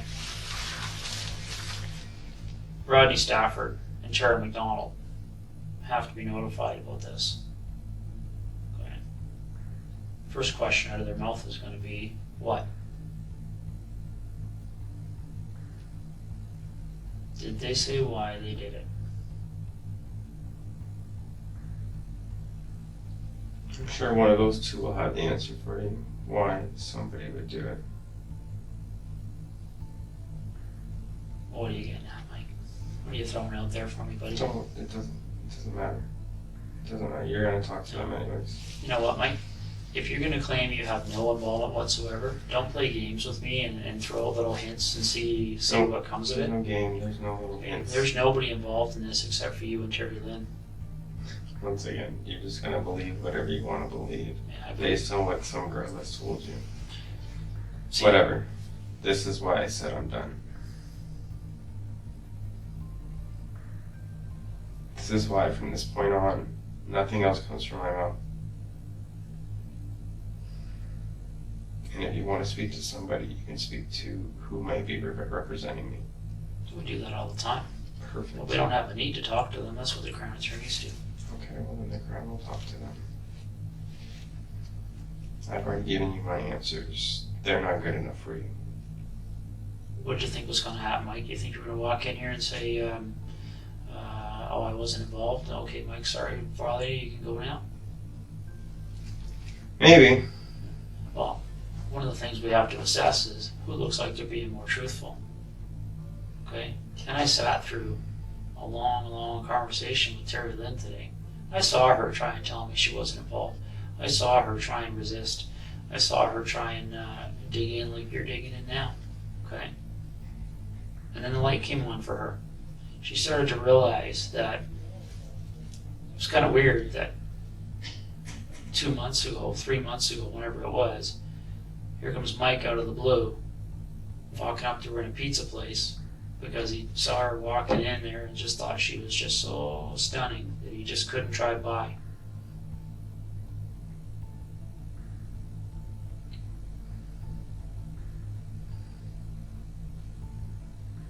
As we're talking, the light starts to come on a little bit more, and she starts to realize that, yeah, that's freaking weird. It doesn't happen to people every day. Yeah, but you're a pretty smooth talker, right? Sure. Well, there's lots of people who are going to come out of the woodwork to say that, Mike, okay? Okay. All right? We got a girl in here tonight. I don't even know her name because I've been dealing with you. She's talking about how she met you and the kind of guy you are. Right? She's not going to be at your bail hearing in the morning. She's not going to be your biggest supporter. Who would that be? I don't even know her name. Blonde girl, saw her on the video. Saw her on the video. Yeah. She was in another interview room. We can find her name out for you if you're that interested. Sure. She's not banging around anymore. You got the girl in London. You apparently wined and dined and Which girl in London did I wine and dine? I don't know her name. Exactly. The report. Is it going to give me credibility if I go get the report? I can walk in here and tell you what her name was? No. But it wouldn't sound like such a bullshit story. But whatever. Are you trying to tell me that you weren't interviewed by London police in January about a date rape allegation where a girl said you drugged her? What does that have to do with what you just said? Just what I said. That's who you're talking about? That's all the women in your life. Okay. That's All the who you're women in your talking life, Mike, are going to come out and you're going to talk about how much of a slime ball you are and how sleazy you are. Well, just because I'm sleazy doesn't make me what I'm being accused of. Those are two totally different things.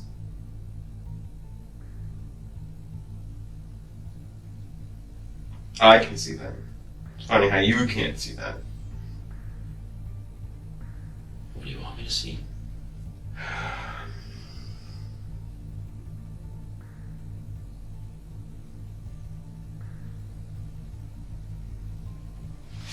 What do you want me to see, Mike?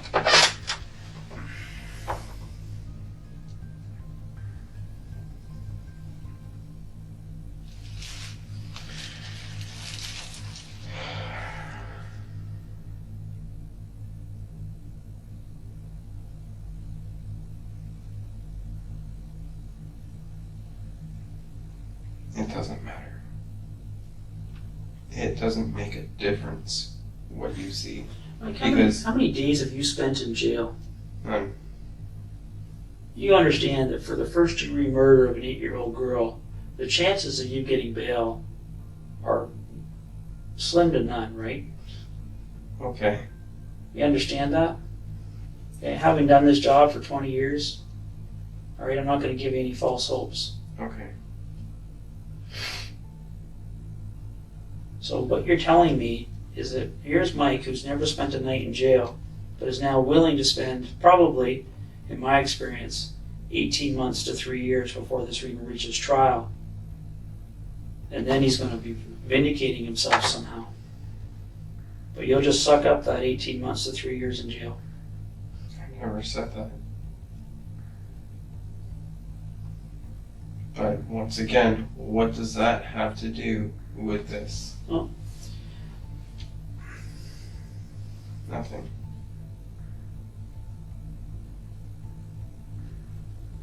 See, I would expect that somebody, an innocent man, would at least be saying to me, can I call, who knows, my boss, my cousin, my neighbor, somebody who can tell you where I was on the 8th of April, who can tell you I wasn't driving around Woodstock and Guelph with an 8-year-old girl and Terri and McClintock in my car.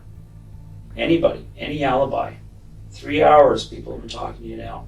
Not once have I heard you say, I'm innocent, talk to this person. I'm innocent, talk to that person. They'll tell you where I was that day. They'll tell you what job site I was on or what thing I was working at that day. We're talking 3:30 in the afternoon.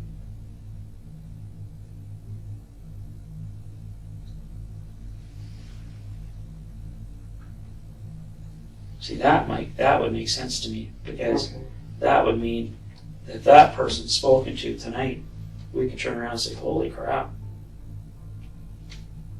And then Mike wouldn't have to spend a night in jail, wouldn't it? So if I tell you where I was, who I was with, what I was doing, you're gonna let me go? If it's valid. How long does it take to validate that? I don't know. It depends who it is and where they are. Roughly. How long before I'm out? Like, who am I talking to? Where are they? How do I get a hold of them? How can I answer that question until you tell me who these people are?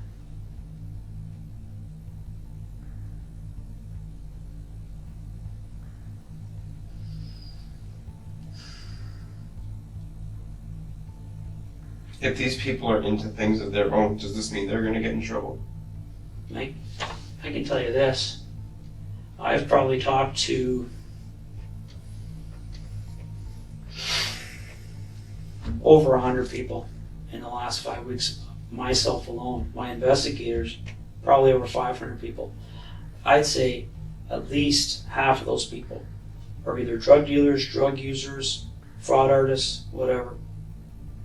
They've all admitted it. They've all been investigated for it. Not one of them has been charged with a criminal offense. Because our goal is one, to find that kid.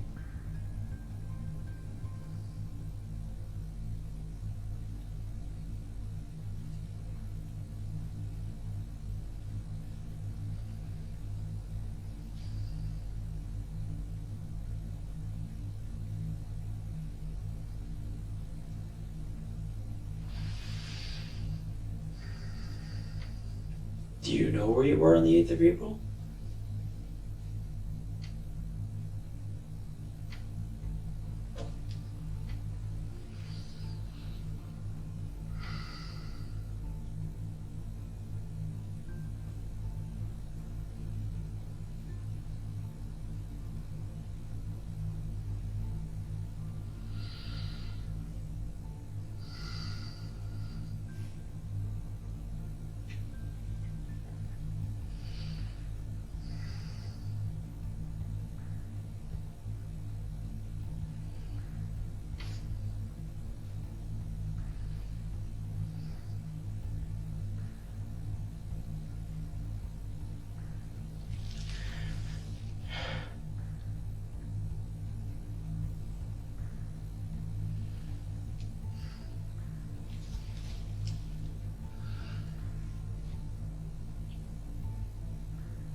I had a few people I was supposed to meet that canceled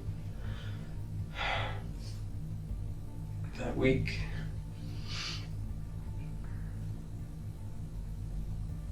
I had somebody over the morning when all the helicopters were going crazy.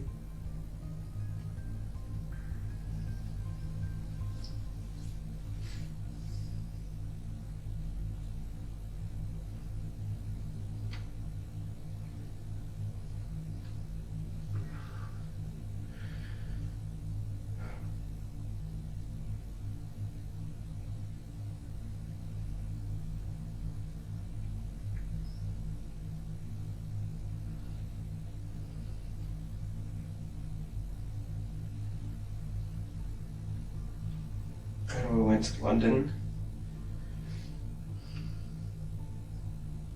in the afternoon.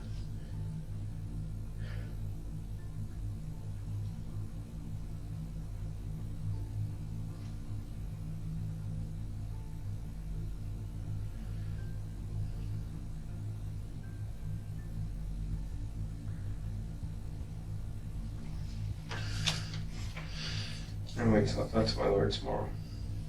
I think that would be a good idea, Mike, because one of the things you have to be aware of is if you create a situation, okay, where somebody else ends up stepping up and trying to be your alibi, and if their story is investigated and shown not to be true, they can be charged with accessory after the fact to murder. Well, their story will be true.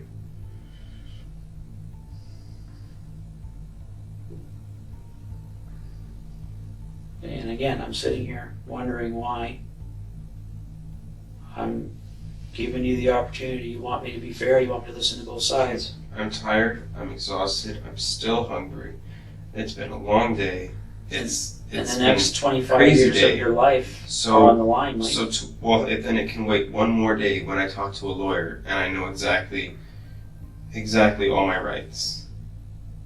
You have two rights. You can talk to a lawyer, which you've done, and you can keep your mouth shut.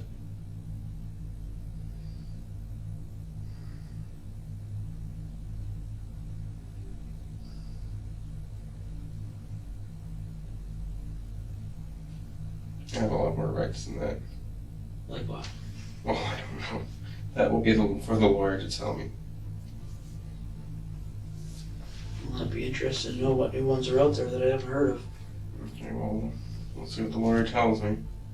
What all my rights are.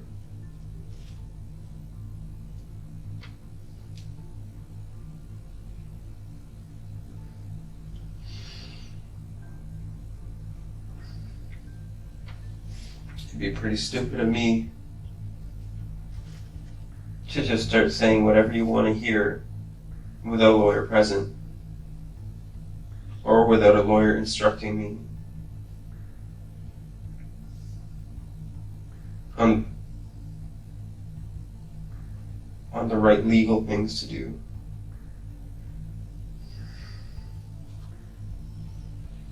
Well, let's imagine something for a second here. say 6 months from now, the police come and they visit you in jail, and they tell you that at, what time are we at now? Whatever time in the morning it happens to be, 3:30 in the morning, on a Wednesday, the 20th of May, there's a convenience store gets robbed, just down the street from here. Same time that you and I are sitting in this room right now.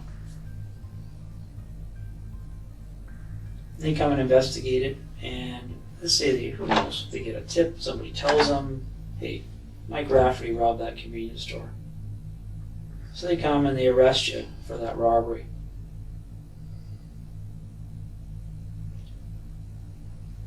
You're telling me that you would not even consider saying to them, hey I never guys, said I wouldn't consider that. hey guys, you screwed up. Go talk. I never said I wouldn't consider that. And it's documented that I'm inside somewhere. It's documented that I'm sitting around with a bunch of police officers. It's documented that I'm on camera.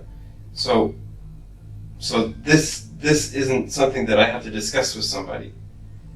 But this Something is the else truth. is something that You're affects putting out that the truth is. I want to speak to a lawyer. Yeah, you can speak to a lawyer all you want, but you're putting out the truth is I'm done that you talking. weren't there, I'm and done. that, yeah, I think that's a good idea, Mike. Thanks. You said that earlier. I should have just. I know, and you I'm keep done. doing that. You keep saying I'm done, I'm not Okay, talking we're anymore, done. and then you say, oh, I have an alibi, We're and done. maybe I'll tell you, maybe I won't. Maybe I need a lawyer here to tell me to keep my mouth shut because I keep keeping my mouth shut on my own. Mm-hmm. We're done. Is that what you said to Tori before you killed her? We're done. Funny man. Funny man. That's what you think this is funny I man? think you're a funny man. I think you're a cold-blooded killer. You can think whatever you want. I've already denied that.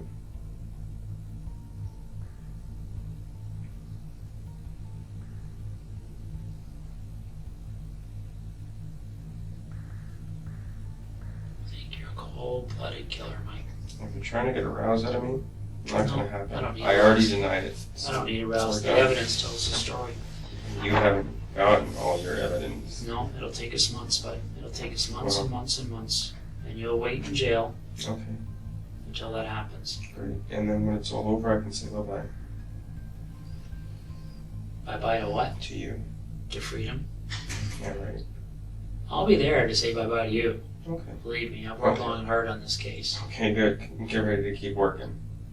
I thought you weren't going to say anything anymore. Why can't you stop yourself from Why talking? can't you just go away? Because this is my job. This is what I do. 5 weeks of looking for you. I wanted to spend a little bit of time with you, Mike. This is gratifying to me. Okay. Okay. Okay.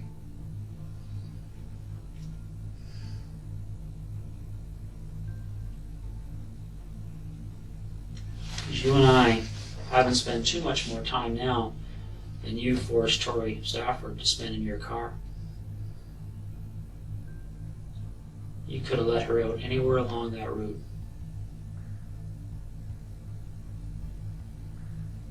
You could have killed her without sexually assaulting her.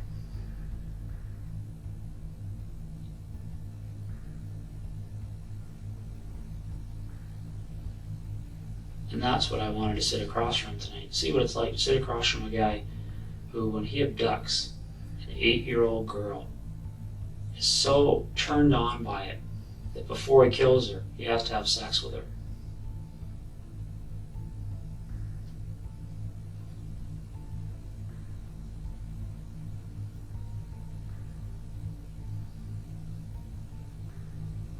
So if you ask me why I'm sitting in this room, I'm sitting in this room for Tori. Making you squirm, putting you through some of the grief that you put her through.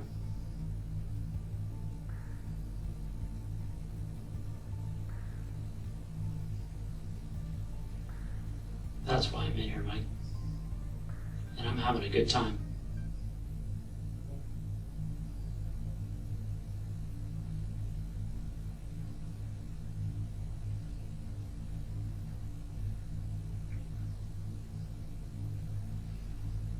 Tomorrow morning, I'll I'll have a briefing with my officers and I'll congratulate them for 5 weeks of good work.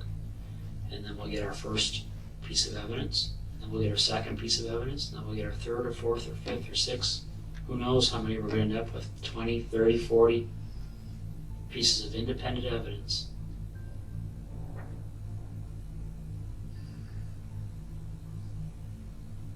It wouldn't surprise me, based on past experience, if we don't even need Terri Lynne as a witness when this is all said and done. Because now that we know the route, and we know all the ins and outs of what went on that day, everything else is going to tell the story.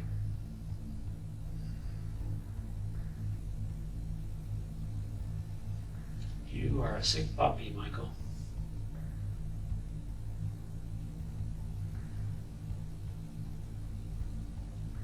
This is a good day for us. Because with any luck, you'll never be free again. You'll need that luck. I think we're going to get lots of it. Start counting your pennies. Been here lots of times, but you're doing it again. You can't keep your mouth shut. Focus.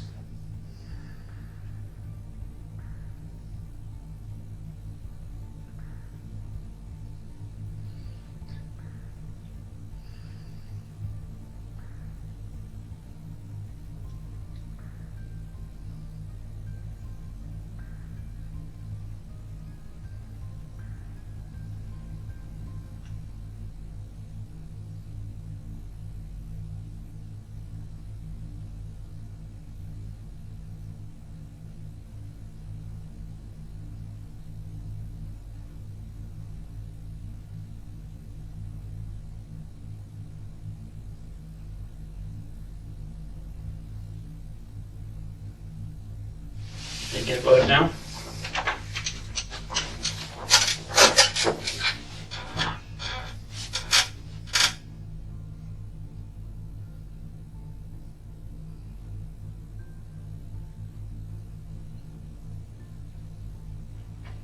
Are you pissed off about the fact that this is Terri Lynne's fault? That she got one that was a little bit too old to let her go?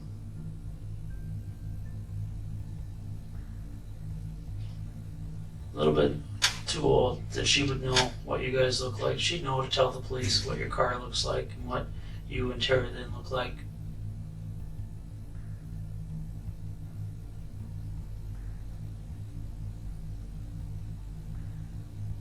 Should have done it yourself.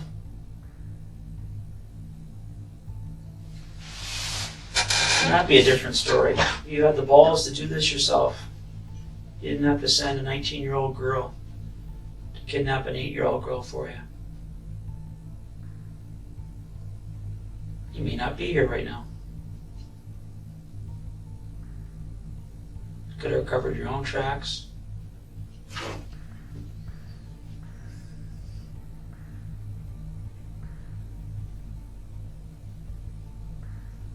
That's what happened to Bernardo too.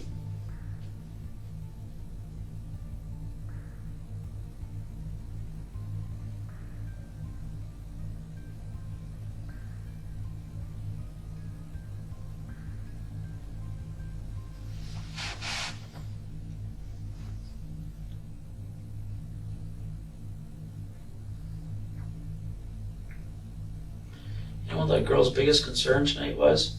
That was being interviewed? The part that I caught? She wanted to make sure she could get into her car. She got tickets to go to Vegas in the morning.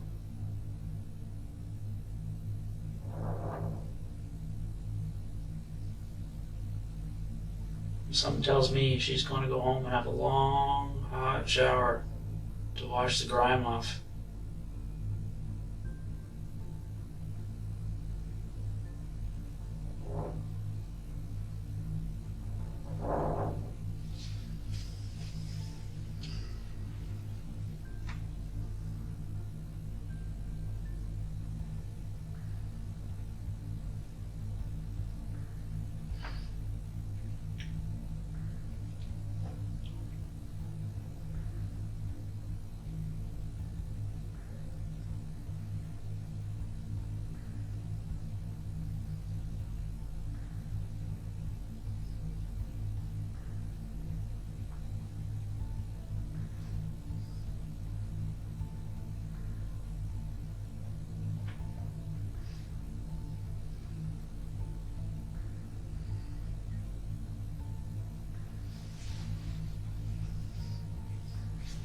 What do you think those people in that house in Guelph are going to say?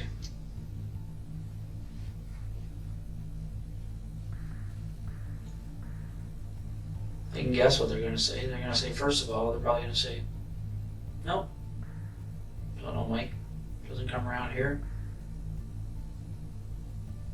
And then, when they find out, wow, you think Mike might have done this murder, you really think they're going to be Big Mike supporters then? Do you think they're going to keep the faith and say, no, this lie for Mike? I don't think so. It's pretty hard to find support when that's the kind of thing you're accused of. People tend to tell the truth pretty quick. Are they going to be liars too?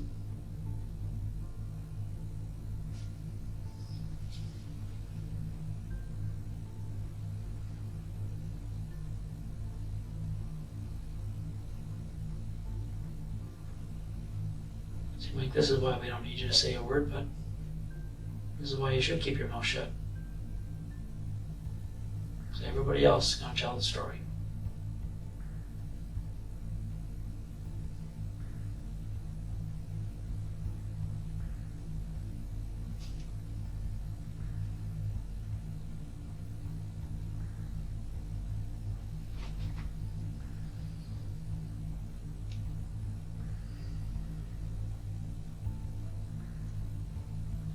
Eight years old, Mike. 8 years old, buddy.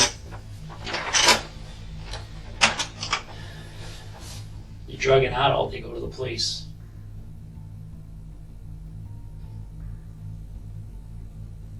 So you grab an 8-year-old stranger. All she wanted to do was go home and have a little party for her friends because her mom just redecorated her room for her.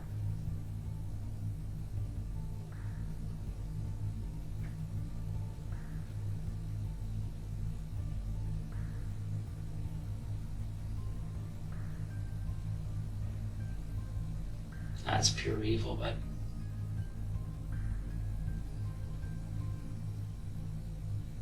and that's all I've seen for the last 3 hours is pure evil from you.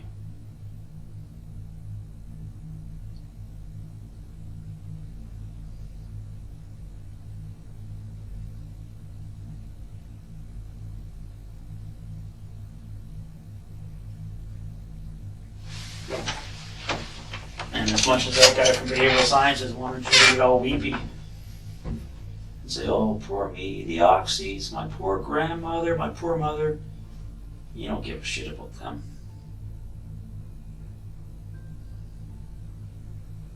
You don't give a shit at anybody but you.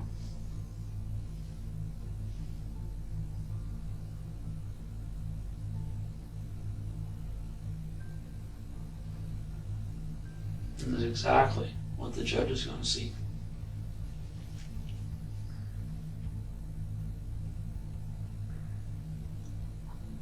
Because when the Crown Attorney calls the biologist to testify to the hair, the skin cells, the semen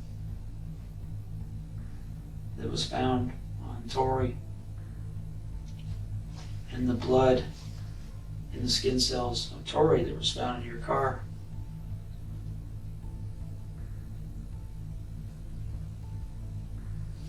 And they're going to play the video where you say, you're never going to find my DNA on Tori. You're never going to find Tori's DNA in my car.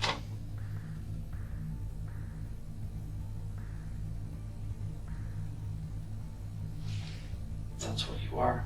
No remorse. No empathy. No nothing. You're just hollow.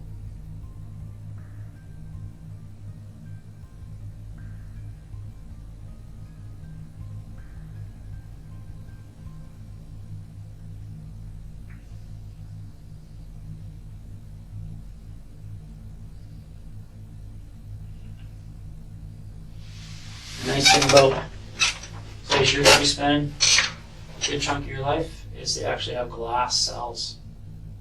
So you and Bernardo can make googly eyes at each other all day, whatever you guys do in there. So it's nice meeting you, Mikey.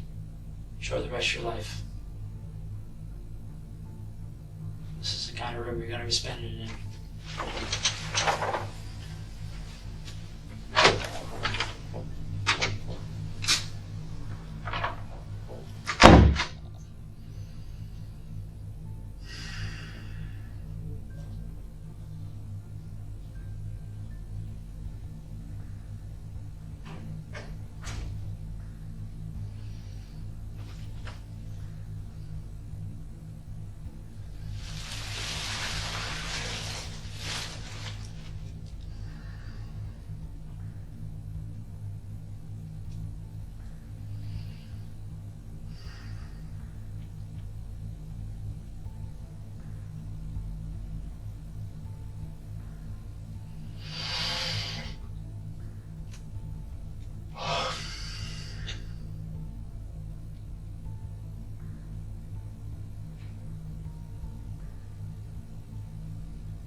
Michael, you're gonna go back in your cell now, okay? Do you got a snack there that you want to take with you, or cookie? Yeah, that's fine.